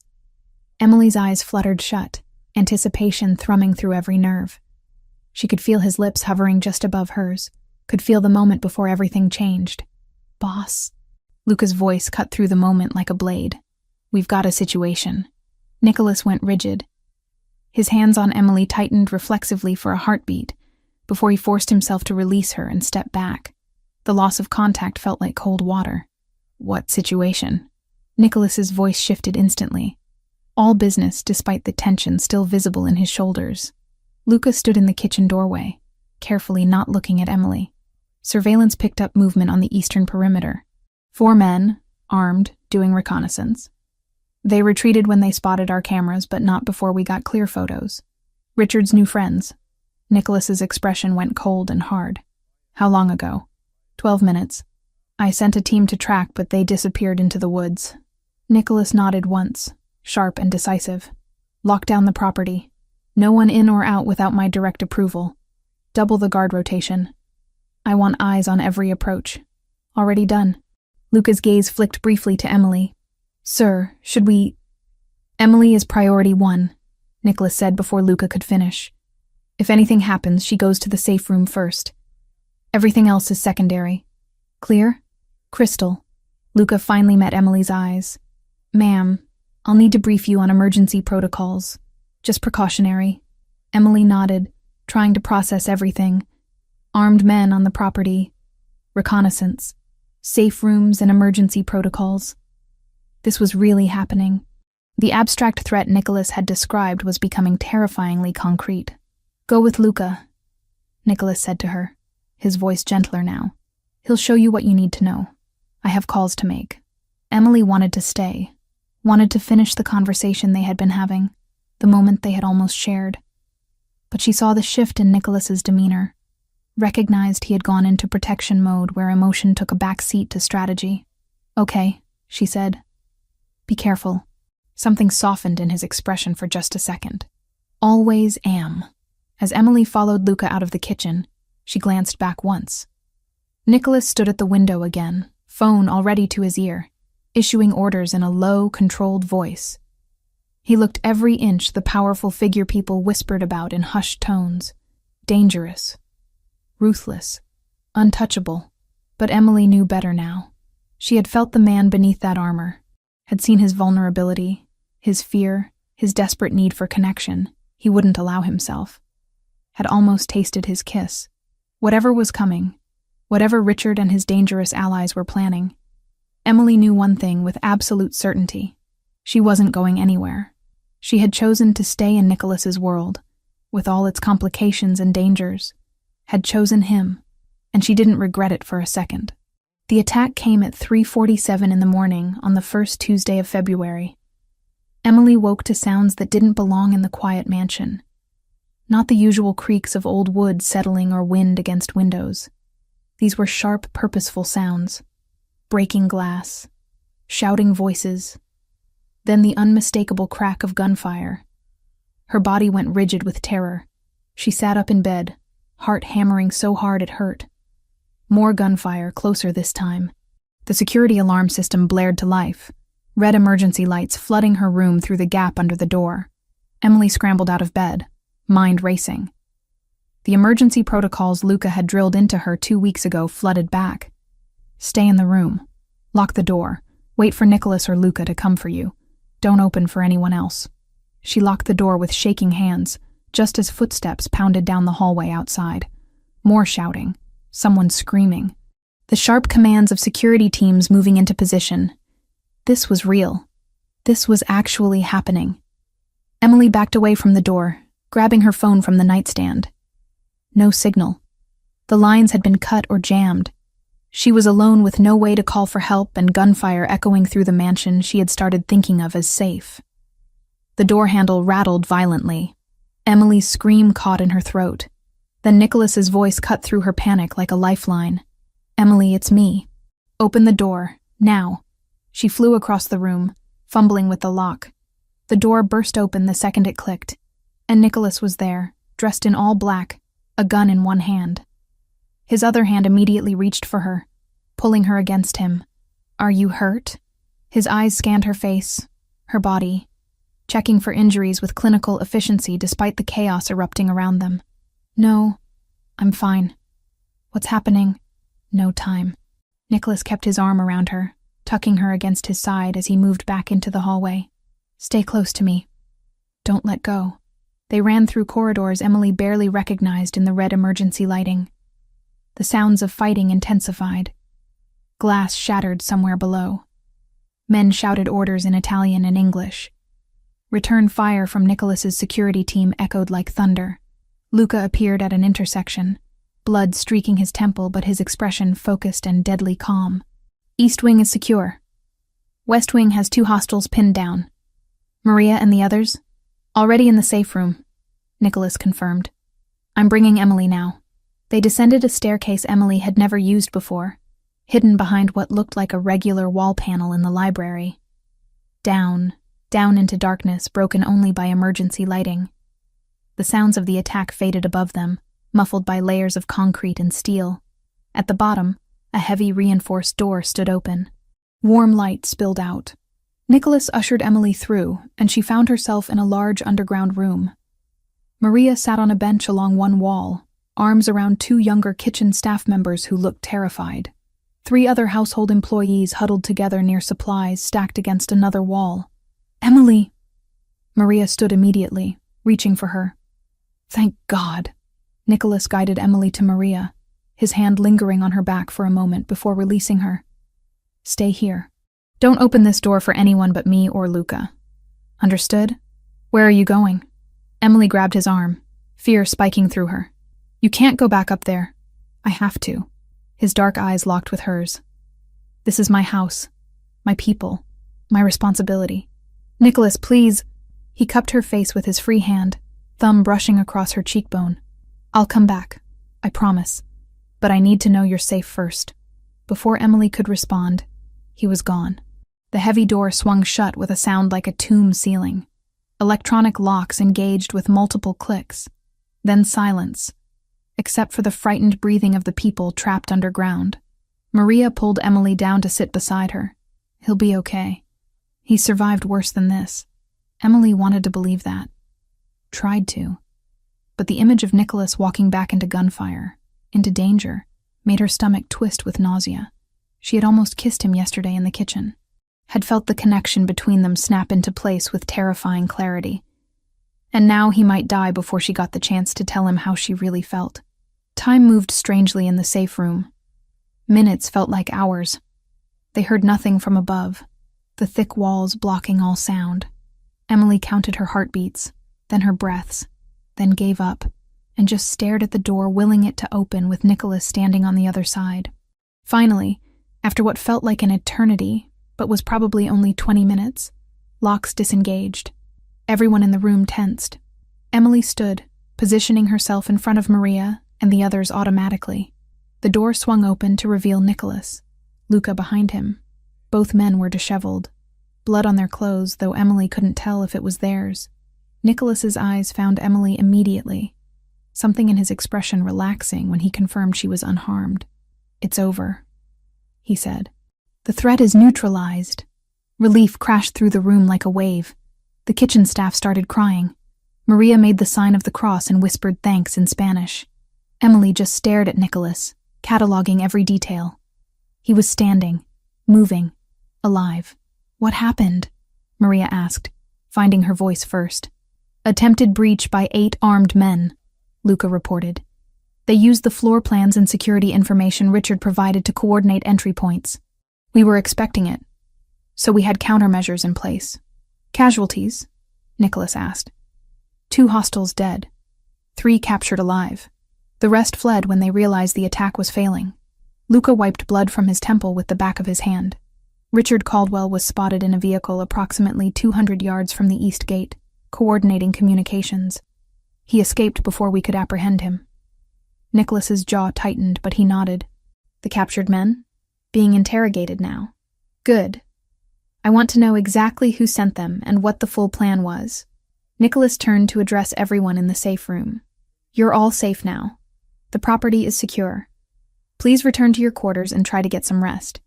No one is required to work today. Take the time you need." The staff began filing out slowly, still shaken. Maria squeezed Emily's hand before leaving. "Come find me when you're ready, sweetheart." Then it was just Emily, Nicholas, and Luca in the safe room. The air felt heavy with unspoken words. "I need to speak with Emily privately," Nicholas said to Luca. His second nodded. "I'll be coordinating cleanup and reinforcing the perimeter. Call if you need anything, boss." After Luca left, silence stretched between them. Nicholas moved closer, his eyes never leaving Emily's face. "You're really okay?" he asked quietly. "Not hurt? Not in shock?" "I'm okay." Emily's voice shook despite her best efforts. "Scared, but okay." Nicholas reached out slowly, giving her time to move away. When she didn't, he pulled her into his arms. Emily went willingly, pressing her face against his chest, feeling his heart beating strong and steady against her cheek. His arms wrapped around her tightly, one hand cradling the back of her head. They stood like that for long moments, neither speaking. Emily breathed him in, let herself feel safe in his embrace. Let the terror of the past hour slowly drain away. "I was so scared," she whispered against his shirt. "When you left. When I didn't know if you were okay." Nicholas's arms tightened. "I'm sorry you had to go through that. It's not your fault." "It is." He pulled back enough to look at her, his expression grave. "This happened because of me. Because of my world. My enemies. My choices. And you were put in danger because Richard identified you as someone I..." He stopped, jaw working. "Someone you what?" "Someone I care about." The admission came out rough, like he was dragging it from somewhere deep. The interrogation of the captured men confirmed what I suspected. This wasn't just an attack on my property or my business. They had specific orders regarding you. Emily's blood went cold. "What kind of orders?" Nicholas hesitated, clearly not wanting to say it. "To take you alive. To use you as leverage against me." The room spun slightly. Emily grabbed his arms for support. "They were going to kidnap me? That was the plan." Nicholas's hands moved to her shoulders, steadying her. "Emily, I need you to understand something. This isn't over. Richard escaped. The organization backing him still exists. They know now that you matter to me, which makes you a permanent target as long as you're near me." Emily's mind raced, processing implications. "So what are you saying?" "I'm saying I can't keep you here." "Not safely." Pain flickered across Nicholas's face. "As much as I want you close. As much as having you in this house has become..." He stopped again, struggling with words. "I can't protect you properly if you're in the middle of an active war zone. You want me to leave?" The words came out small. "Hurt. No. God, no." Nicholas pulled her close again, resting his forehead against hers. "I want you as far from danger as possible, which is the opposite of what I want personally. But your safety matters more than what I want. Where would I go? I have a safe house in the Adirondack Mountains. Remote, secure, defendable. I'll send you there with a protection detail. Round-the-clock security. Everything you need. His thumbs stroked across her shoulders. Just until I resolve this situation with Bianchi and Richard permanently. Emily's throat tightened. How long? I don't know. Weeks, maybe. A month at most. He pulled back to look at her directly. I know this isn't what you want. I know asking you to hide goes against everything independent about you. But please, Emily. Please do this for me. What about you? Emily demanded. You're staying here in danger while I run away to safety? This is my world. I was born into it, trained for it. I know how to handle threats like this. Nicholas's expression hardened. You shouldn't have to know. You shouldn't have to live looking over your shoulder wondering if today is the day someone uses you to hurt me. But that's exactly what you'll be doing, Emily argued. Looking over your shoulder, wondering if they found me, if your security is enough, if I'm safe. How is that better? Nicholas closed his eyes briefly. It's not. But at least I'll know you're somewhere they can't easily reach. Somewhere I don't have to worry about you being caught in crossfire or taken in the middle of the night. Emily understood the logic. Hated it, but understood it. Nicholas couldn't focus on eliminating threats if he was constantly worried about her immediate safety. And she couldn't pretend the attack hadn't terrified her. That the idea of armed men coming specifically for her didn't make her want to run as far as possible. Okay, she said finally. I'll go. Relief and regret mixed in Nicholas's expression. Thank you. On one condition. His eyebrow raised slightly. What condition? You promise me this is temporary. That you're not sending me away permanently. That when this is over, when it's safe, I come back. Emily's voice strengthened. To you. Not just to the mansion or the job. To you. Nicholas stared at her for a long moment. Then something shifted in his face, walls crumbling to reveal raw emotion underneath. Emily, I need to hear you say it, she interrupted. Because I can't go into hiding for weeks not knowing if what's been building between us is real, or if I imagined it. You didn't imagine it. Nicholas's hands came up to frame her face. From the moment I pulled you from that snow, something changed. You changed me. Made me want things I thought I couldn't have. Made me feel things I thought I'd buried too deep to resurrect. Emily's breath caught. Nicholas, this is temporary, he said firmly. You go somewhere safe while I burn down everyone who threatens you. And when it's done, when I've made sure no one will ever come after you again, you come back. To me. Promise? I promise. He leaned down, pressing his lips to her forehead. Not the kiss she wanted, but intimate in its own way. Wait for me, Emily. However long it takes. I will. 2 hours later, Emily stood in the mansion's garage with a single suitcase. A black SUV idled nearby, 3 armed security guards already inside. Maria stood next to Emily, fighting tears. You take care of yourself up there, the older woman said, pulling Emily into a tight hug. And don't worry about Mr. Grimaldiro. I'll make sure he eats and sleeps. Promise me you'll come back when it's safe. I promise. Emily hugged her back fiercely. Thank you for everything, Maria. For being kind to me. For treating me like family. You are family, sweetheart. Maria kissed both her cheeks. This is your home now. You remember that. Nicholas appeared from the house, dressed in a fresh suit despite the early hour. He looked composed again. The powerful boss everyone respected, but Emily saw the tension in his shoulders, the tightness around his eyes. He approached slowly, hands in his pockets. The team knows the route. They'll drive in shifts, switch vehicles twice to ensure you're not followed. The safe house has everything you need. Satellite phone with my number programmed in. Use it anytime. Okay, Emily nodded, not trusting her voice for more. Nicholas glanced at Maria and the security team. Whatever he saw in their faces made him gesture sharply. Give us a minute. They dispersed, Maria heading back toward the house, the guards moving to the far side of the garage.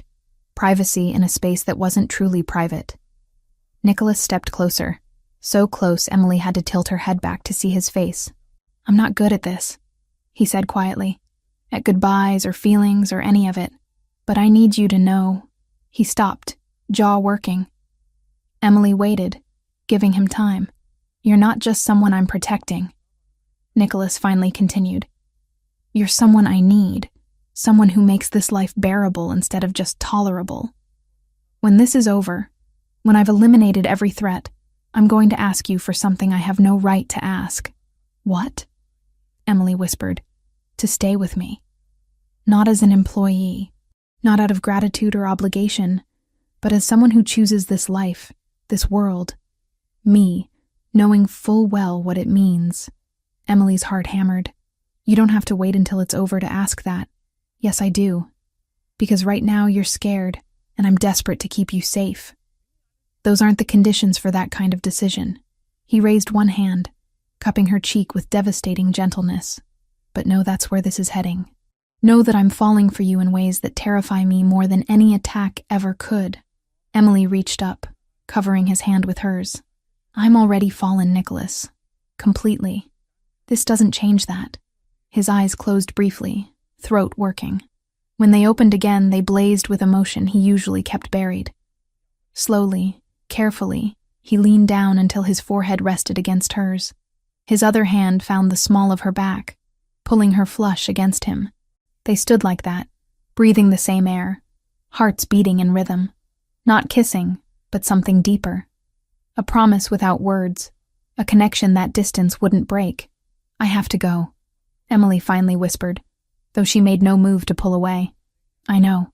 Nicholas's arms tightened for just a second before he forced himself to release her. Stay safe. Trust the team. And Emily? Yes? Come back to me. Always. She got into the SUV before she could change her mind.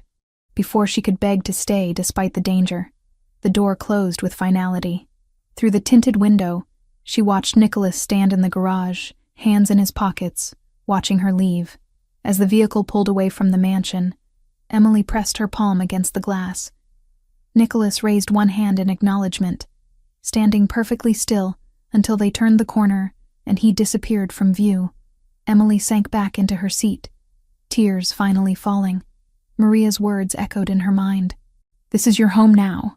And she believed it. This wasn't running away. It was strategic retreat. Temporary separation.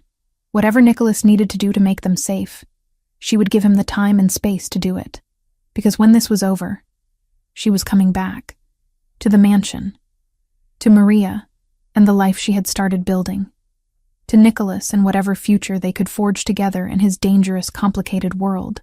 She just had to survive the waiting. The safe house sat nestled in the Adirondack Mountains like a secret carved from wilderness.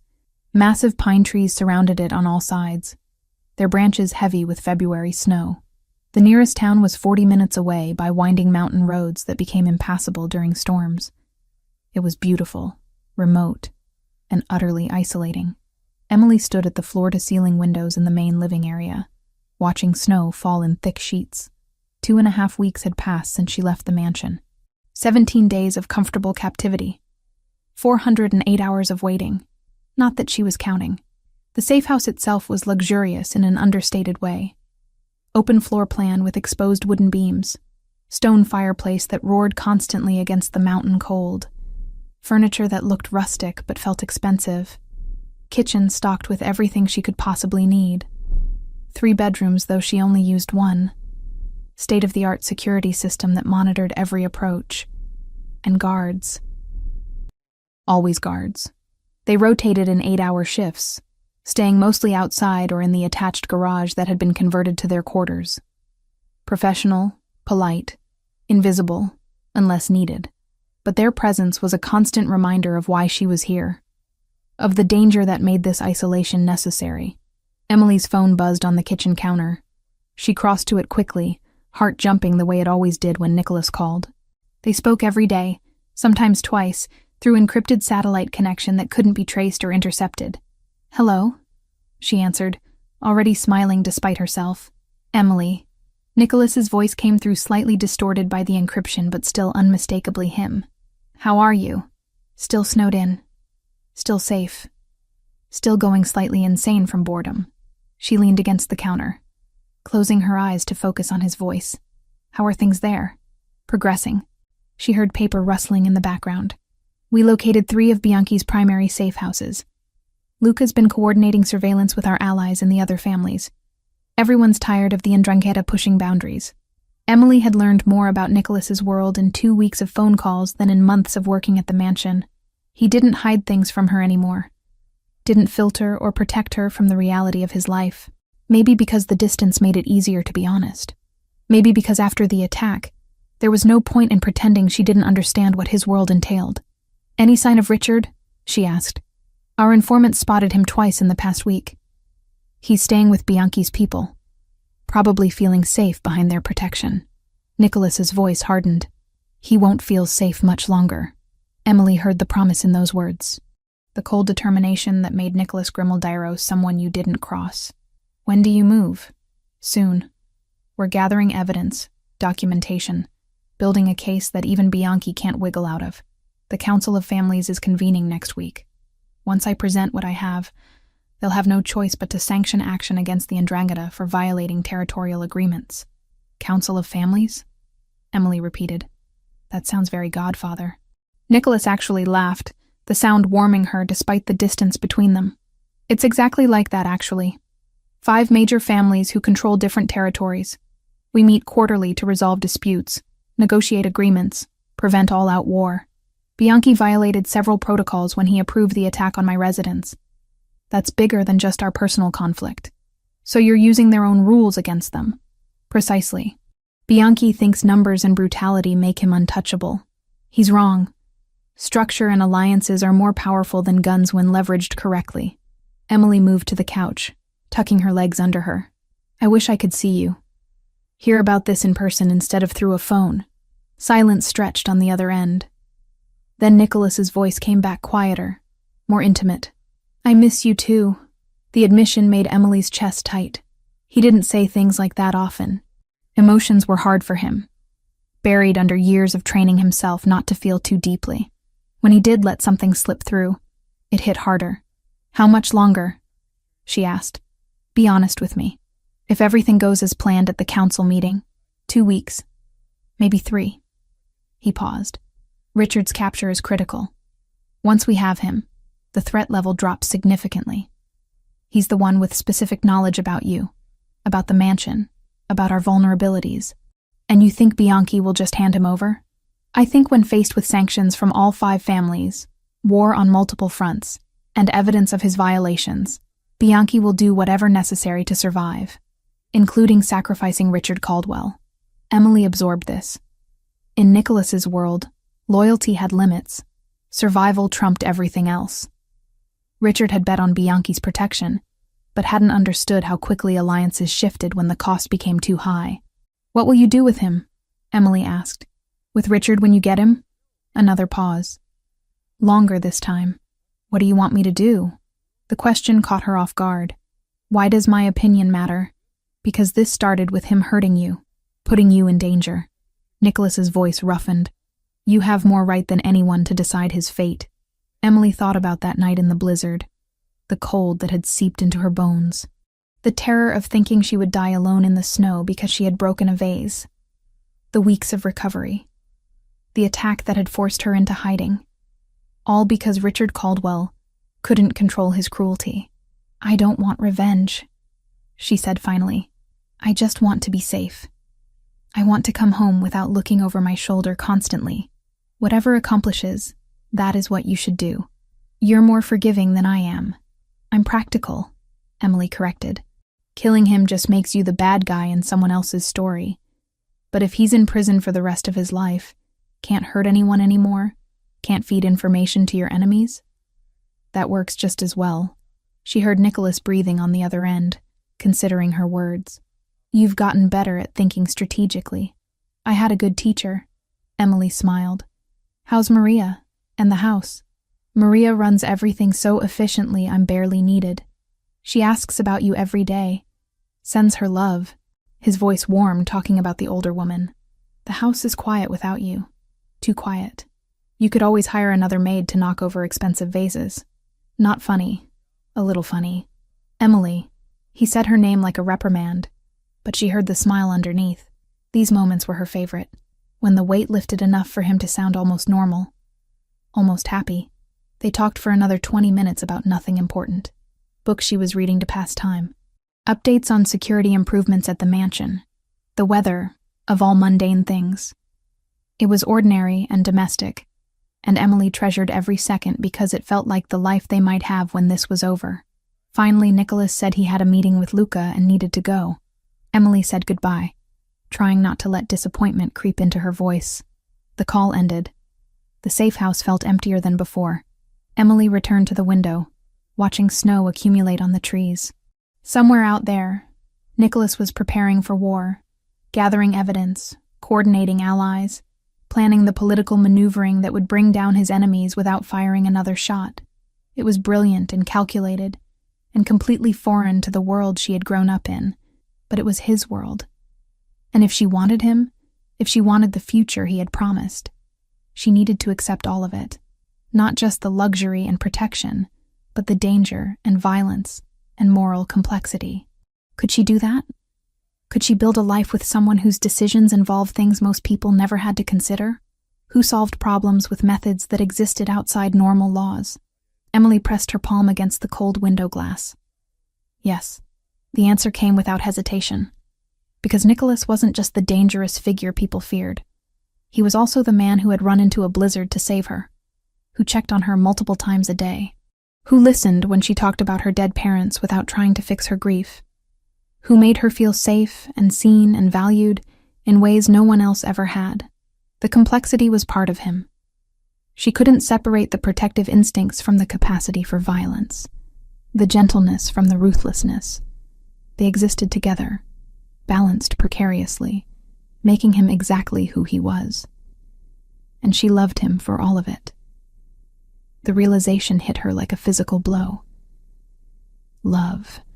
Somewhere between coffee in his kitchen and emergency protocols and encrypted phone calls, she had fallen completely in love with Nicholas Grimaldiro. Emily laughed, the sound slightly hysterical in the empty safe house. Perfect timing.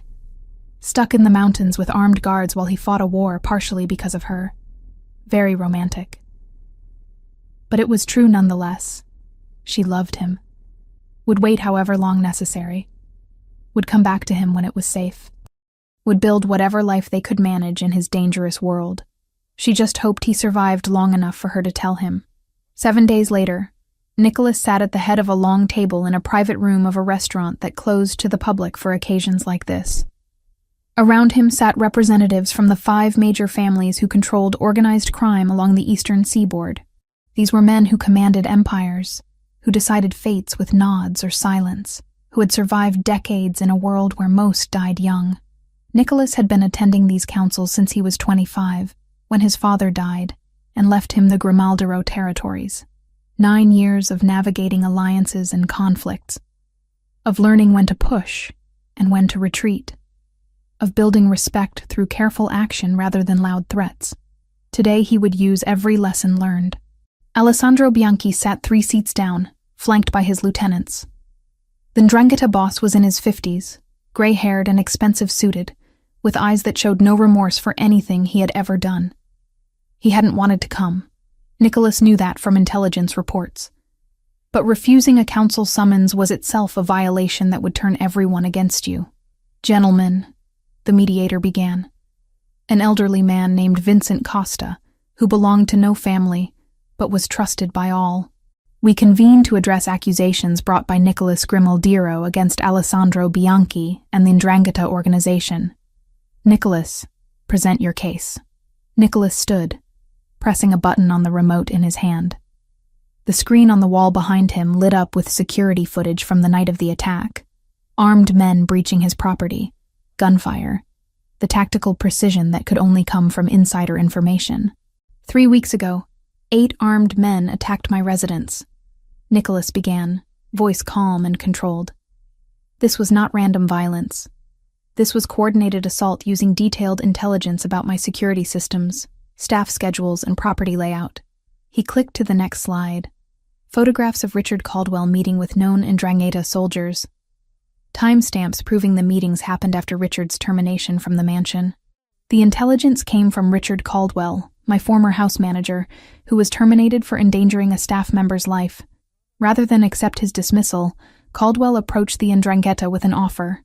Information in exchange for their assistance in what he called teaching me a lesson. More photos. Surveillance of the attackers before the assault. Clear images of faces that matched known Bianchi employees. The attack violated 3 separate articles of our territorial agreements. Nicholas continued. Article 4. Residential properties are neutral ground. Article 7. Civilian staff are not legitimate targets. Article 12. Conflicts between families must be mediated through counsel before violent action. He turned to face Bianchi directly. Alessandro, you approved this attack knowing it violated our agreements. Your men specifically targeted non-combatant staff. One of your lieutenants coordinated with Caldwell to plan the breach. And you did all of this without bringing your grievance, whatever it may be, before this council first. Bianchi's expression remained neutral, but Nicholas saw the calculation in his eyes. I deny these accusations. What proof do you have that I authorized anything? Caldwell is a disgruntled former employee seeking revenge. Perhaps he acted independently. Nicholas had expected this. He clicked to the next slide. Wiretap transcripts. Audio recordings of Bianchi himself authorizing payment to Caldwell, discussing the attack timeline, planning how to exploit any intelligence gained. These recordings were obtained legally through surveillance warrants on known criminal activity, Nicholas said, which was partially true. They prove beyond doubt that you authorized, funded, and coordinated this attack. The room went silent. The other family representatives studied the evidence with expressions ranging from disapproval to calculation. Bianchi had crossed a line everyone recognized. If Nicholas's residence could be attacked without council approval, so could theirs. Vincent Costa reviewed the documents Nicholas provided. After several minutes, he looked up. Alessandro, you have opportunity to respond. Bianchi stood slowly. I may have had conversations with Caldwell about Nicholas's business practices. Perhaps money exchanged hands, but I never specifically authorized an attack on his residence. If my men exceeded my instructions, that's their failure, not mine. Your men who you selected, funded, and coordinated. Nicholas countered. Your personal phone appears in these recordings. Your authorization signature on payment transfers. You can claim ignorance, but the evidence contradicts you. Vincent looked around the table. The council must vote. All in favor of finding Alessandro Bianchi and the 'Ndrangheta organization in violation of territorial agreements. 4 hands raised immediately. Only Bianchi and his people abstained. Motion carries, Vincent said. Alessandro, you are sanctioned. You will immediately withdraw all 'Ndrangheta operations from the disputed port territories. You will pay reparations to Nicholas Grimaldairo in the amount of $5 million. And you will deliver Richard Caldwell into Nicholas's custody within 48 hours. Failure to comply will result in all families declaring you in breach, with consequences including but not limited to warfare, asset seizure, and excommunication from all protected territories. Bianchi's face went red, but he remained silent. The council had spoken. Fighting the decision would mean war with all 5 families simultaneously. No one survived that. Do you accept these terms? Vincent asked. Bianchi's jaw worked. Finally, he nodded once, sharp and angry. Accepted. Then this matter is closed pending compliance. We adjourn. As the room emptied, Luca appeared at Nicholas's side. That went better than expected. Bianchi's smart enough to know when he's beaten, Nicholas said, gathering his documents. He'll deliver Richard within 36 hours. He wants this over as much as we do. And then? Then we make sure Richard Caldwell never threatens anyone again. Nicholas's expression hardened. Permanently, but legally. 31 hours later, a black van pulled up to a warehouse Nicholas controlled on the outskirts of the city. 4 of Bianchi's men dragged Richard Caldwell out, hands zip-tied behind his back, face bruised from what looked like recent persuasion. They deposited him on his knees in front of where Nicholas stood waiting with Luca and 3 security personnel. Delivered as promised, one of Bianchi's men said. We're done with this. They left without waiting for response. The warehouse door closed with echoing finality. Richard looked up at Nicholas with hatred burning in his eyes, despite his battered condition. You think you've won. You think this is over. I know it's over, Nicholas said calmly. He pulled out his phone, pressing a number. Agent Morrison. Yes, he's ready for transport. Richard's eyes widened. What are you doing? Something I should have done 3 weeks ago. Nicholas pocketed his phone. I have evidence of your involvement in coordinated attacks, conspiracy to commit murder, accessory to attempted kidnapping, and about 15 other charges that federal prosecutors are very interested in. I'm turning you over to them. You're bluffing. Am I? Nicholas gestured to Luca, who produced a thick folder. Financial records showing payments from Bianchi. Phone logs of your conversations coordinating the attack. Witness statements from the captured men who identified you. Security footage showing you at the scene during the assault. Take your pick. 3 black SUVs pulled up outside. Federal agents emerged, moving with practiced efficiency. They read Richard his rights, took custody without comment, and transported him away in less than 5 minutes. When they were gone, Luca turned to Nicholas. I thought you'd want to handle him yourself, the old-fashioned way. I did, Nicholas admitted, but Emily asked me not to make this about revenge.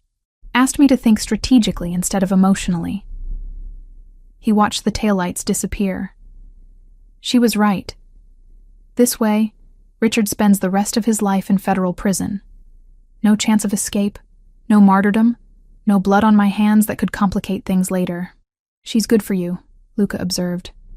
Makes you think before acting. She makes me want to be better. Nicholas started toward his own vehicle. Get me to the helicopter. I have a call to make. 2 hours later, Emily's satellite phone rang. She grabbed it immediately. It's done, Nicholas said without preamble. Richard is in federal custody. Bianchi has withdrawn from contested territories. The council sanctioned the 'ndrangheta publicly. It's over, Emily. You can come home. Emily's knees went weak with relief. She sank onto the couch, pressing one hand to her mouth. Really? It's really over? Really? His voice softened. Pack your things.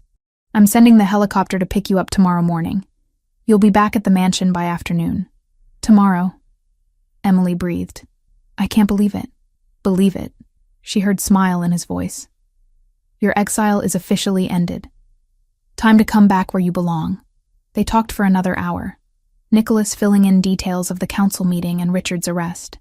Emily told him about her relief, her anticipation, her absolute certainty that she was making the right choice coming back. When they finally said goodbye, Emily stood in the middle of the safe house and laughed with pure joy. 2.5 weeks of waiting, 2.5 weeks of isolation, 2.5 weeks of loving someone from a distance. Tomorrow she would see Nicholas again, would walk into the mansion that had become home, would start building whatever future they could create together in his complicated, dangerous, impossible world. And she couldn't wait. The helicopter touched down on the mansion's helipad at 2:30 in the afternoon. Emily could see the main house through the window, its familiar stone facade and elegant windows exactly as she remembered. Snow covered the grounds in pristine white, smoke curling from multiple chimneys into the pale winter sky. Home. The word resonated through her chest with certainty. The rotors slowed. The door opened. And there he was. Nicholas stood 20 feet away, hands in the pockets of his black coat. Dark hair windswept, eyes locked on her with an intensity that made her breath catch. He didn't move, didn't smile, just watched her with an expression that held everything he couldn't say in front of the guards and pilot. Emily climbed out, legs slightly unsteady after the flight. The moment her feet hit solid ground, Nicholas closed the distance between them. No hesitation, no concern for appearances. He pulled her into his arms, one hand cradling the back of her head, the other wrapped firmly around her waist. You're here, he said against her hair. You're really here. Emily pressed her face into his chest, breathing him in. Coffee and expensive cologne, and something uniquely him that she had missed desperately. I'm here. They stood like that for long moments, neither willing to let go first. Finally, Nicholas pulled back enough to look at her face, his hands moving to frame her cheeks. His thumbs brushed across her skin like he was confirming she was real. How was the flight? Long. beautiful. I don't care. Emily laughed slightly. I just want to go inside, see Maria, sleep in a real bed, not think about armed guards for at least 24 hours. Nicholas smiled, the expression transforming his usually serious face. That can be arranged. He kept one arm around her as they walked toward the house, her bag carried by security who maintained respectful distance. The back entrance opened before they reached it. Maria stood in the doorway, her face crumpling the moment she saw Emily. Mija! The older woman rushed forward, pulling Emily from Nicholas's embrace into her own. Gracias a Dios, you're home safe. Emily hugged her back fiercely, unexpected tears springing to her eyes. I missed you so much. We missed you too. The house has been too quiet without you. Maria pulled back, examining Emily's face critically. You look tired, thin. I'm making you a proper meal tonight. No arguments. I wouldn't dare argue with you, Maria. The housekeeper beamed, then seemed to remember Nicholas standing nearby. She stepped back, composure returning. Mr. Grimaldiro, should I prepare the guest suite? No need. I'll show Emily to her permanent quarters. Nicholas's hand found the small of Emily's back. We'll be down for dinner at 7. Maria's knowing smile suggested she understood more than was being said. Of course, sir. I'll have something special prepared. Nicholas guided Emily through familiar hallways that somehow looked different now. Brighter, maybe. More welcoming. They climbed the main staircase where everything had started with a broken vase and cruel punishment. Emily's hand trailed along the banister, remembering that night while simultaneously feeling how far she had come since. But Nicholas didn't take her to the guest suite, or even the wing where her room had been. Instead, he led her to a part of the mansion she had never accessed before, a set of double doors made of dark wood with subtle carvings. He opened them to reveal a glass-enclosed winter garden. Emily's breath caught. Floor-to-ceiling windows on 3 sides overlooked the estate's grounds. Snow-covered gardens stretched in every direction, trees heavy with white, the distant mountains creating a stunning backdrop. Inside, the space was warm despite the glass walls. Comfortable furniture arranged around a central fireplace, bookshelves along one wall, plants thriving in the controlled environment, a telescope pointed toward the sky. This is my private space, Nicholas said quietly. I don't bring people here. Ever. Emily understood the significance. This was his sanctuary, the place he retreated when the weight of his world became too much. And he was sharing it with her. It's beautiful, she whispered. Nicholas closed the doors behind them, sealing them in warmth and privacy. I wanted somewhere neutral, somewhere that isn't your room or mine, somewhere we could just talk without roles or expectations. Emily turned to face him, seeing vulnerability in his expression that he rarely allowed. Okay, let's talk. He moved closer slowly, giving her space to retreat if she wanted. She didn't. When he stopped inches away, the air between them felt charged with everything unspoken over weeks of separation. I've been thinking, Nicholas began, about what I want to say when you came back, rehearsing it in my head during meetings and strategy sessions, and every moment I wasn't actively focused on eliminating threats. And what did you want to say? That these past weeks were torture. His hand rose to her face, fingers gentle against her cheek. Worse than any negotiation I've endured. Worse than any physical threat I've faced. Because you were somewhere I couldn't see you, couldn't protect you directly, couldn't just walk down the hall and confirm you were safe. Emily leaned into his touch. I was safe. Your team was excellent. I know. Logically, I knew that. Nicholas's other hand found her waist, drawing her closer. But logic doesn't help when every instinct is screaming to go to you. When work feels meaningless because the person I want to share it with is hundreds of miles away. When I realized that somewhere in the past few months, you became the most important thing in my life. Emily's heart hammered. Nicholas, let me finish. He took a breath, clearly gathering courage. I told you before that when this was over, I would ask you something. That I wanted you to choose this life, this world, me, with full understanding of what it means. I remember. I'm asking now. His dark eyes held hers with unwavering intensity. Not as your employer, or the person who saved you, or someone you're grateful to. I'm asking as a man who has fallen completely, irrevocably in love with you. as someone who wants you in his life not temporarily but permanently, as a partner, a companion, someone who chooses to stay, despite knowing exactly how complicated and dangerous my world can be. The words landed like physical blows, each one resonating through Emily's chest. Love. He loved her, was asking her to build a real life with him, was offering everything despite having every reason to keep walls up forever. I'm not offering you easy, Nicholas continued. I can't promise normal dates or simple happiness. My world will always have edges and shadows. There will always be threats, always be situations that require difficult choices. But I can promise you'll never face any of it alone, that I will protect you with everything I have, that you matter more to me than territories or power or any of it. Emily reached up, placing both hands on his chest, feeling his heart racing beneath her palms. I made my choice weeks ago, Nicholas. Maybe even months ago, back when you first carried me in from the snow. I've been waiting for you to catch up. Emily, I love you. The words came out strong, certain. Not because you saved me or gave me a job or kept me safe. I love you because of who you are when the armor comes down. Because you listen when I talk about my parents. Because you ran into a blizzard in your socks. Because you're trying to be better than the world you were born into while still surviving in it. Because you make me feel valued and seen and chosen in ways I never imagined. Nicholas's grip on her tightened. You understand what you're choosing? Really understand? Yes. I'm choosing you, your world, your complexity, your dangerous life, and the man you are within it. All of it. Emily moved closer until no space remained between them. I'm not afraid of the shadows, Nicholas. Not if you're there with me. Something broke in his expression. The last barrier crumbling. His forehead dropped to rest against hers, eyes closing as he breathed her in. I don't deserve you. Probably not, Emily said with a small smile. But you're stuck with me anyway. Nicholas laughed, the sound rough with emotion. Then he was kissing her. It wasn't gentle or tentative.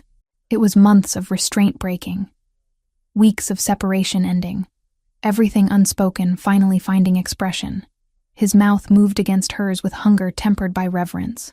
One hand tangled in her hair, while the other pulled her flush against him. Emily's fingers curled into his shirt, holding on, kissing him back with everything she felt. Time stopped meaning anything. There was just this, his taste, his warmth, the solid strength of him surrounding her. The way he kissed her like she was precious and necessary, and entirely his.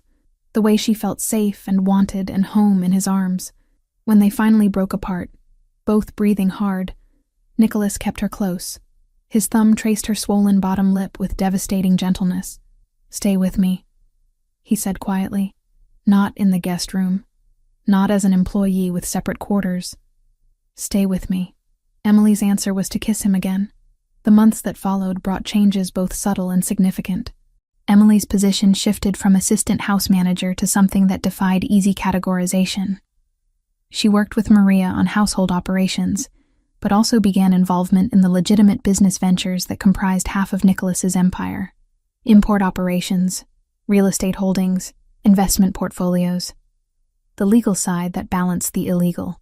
She enrolled in online business administration courses through a respected university, studying at night in the winter garden that had become their shared space. Nicholas often worked beside her, both of them comfortable in companionable silence broken by occasional questions or observations. Maria continued running the household with impressive efficiency, but her relationship with Emily deepened into something genuinely maternal. The older woman offered advice on navigating Nicholas's world, shared stories from 15 years of observing him grow from a young man thrust into power to the person he was now, and treated Emily's presence as the best thing that could have happened. The household staff adapted quickly. Some because they genuinely respected Emily and saw how she made their normally intense boss actually smile. Others because they recognized the shift in dynamics and knew better than to cause problems. But respect became genuine over time, as Emily proved herself capable, fair, and willing to work alongside them, rather than above them. 2 months after her return, Nicholas hosted a formal dinner for his business associates. Emily wore a dress the color of deep wine, elegant and understated, chosen with Maria's help. She stood beside Nicholas as he introduced her formally. "This is Emily Turner," he said to the assembled group of powerful, dangerous men. "My partner in every sense of the word. She is under my complete protection and should be treated with the same respect you show me. Any disrespect toward her is disrespect toward me. I trust we all understand what that means." The message was clear. Emily was untouchable, an extension of Nicholas himself. Harming her would bring his full wrath down on whoever was foolish enough to try. The men nodded, understanding perfectly. Several approached her throughout the evening, polite and careful, treating her like the valued partner Nicholas had declared her to be.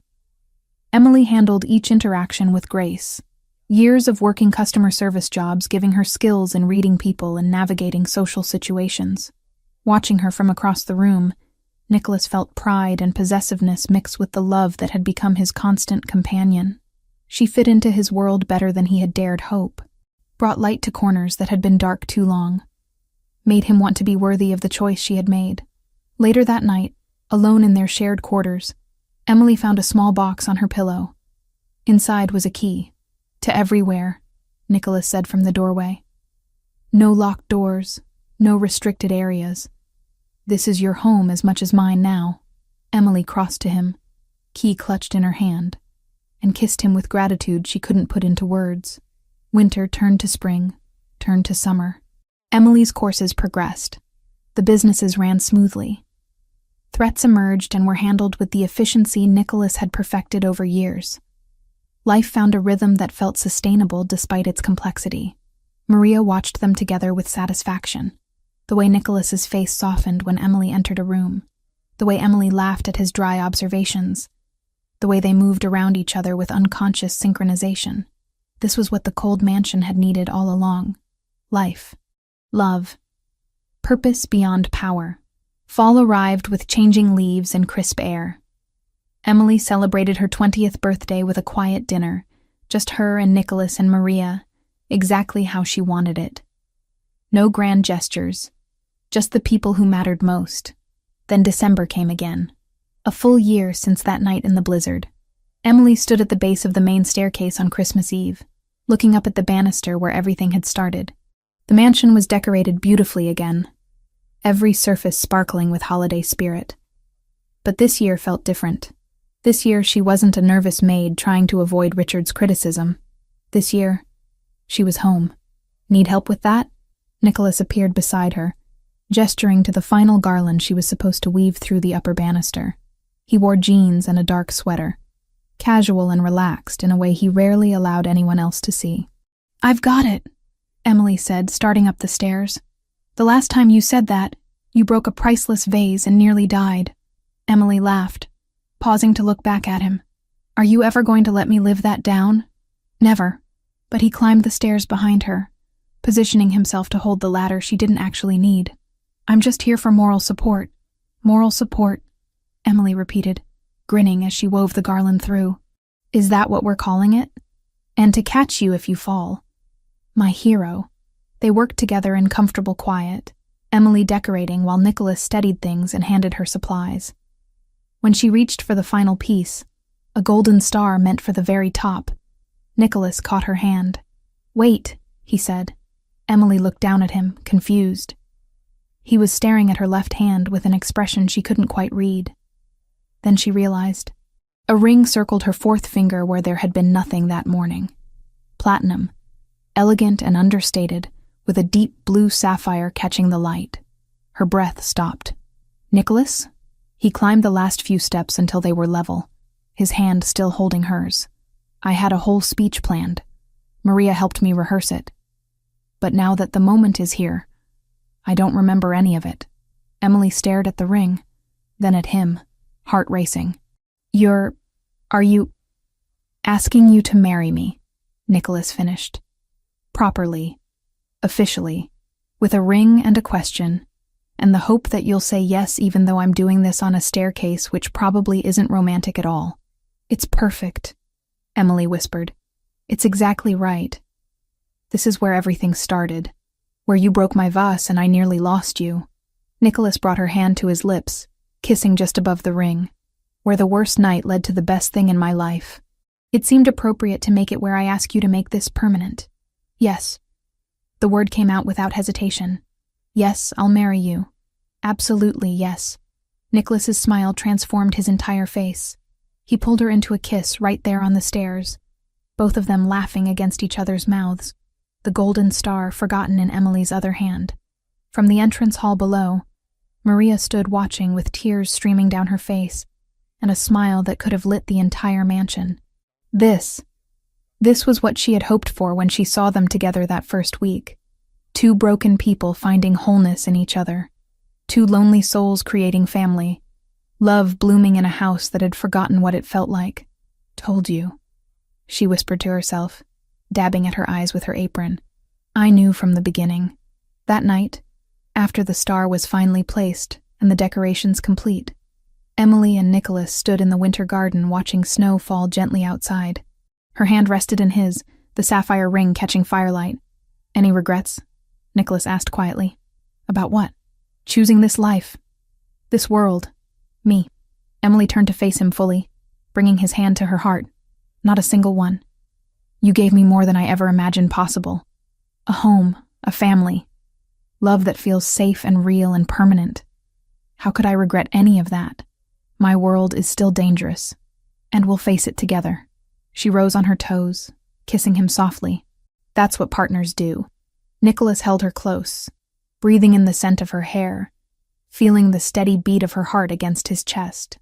A year ago, he had been alone in this mansion, isolated by choice and circumstance, convinced that safety meant distance and control meant never letting anyone close.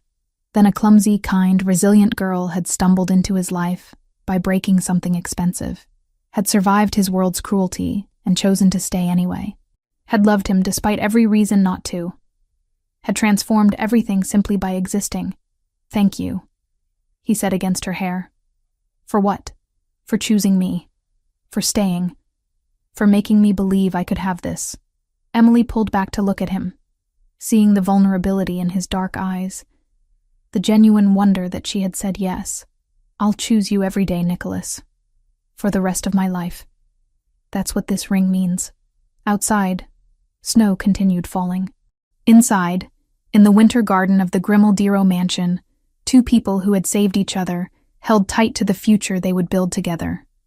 Complicated and dangerous and imperfect, but theirs.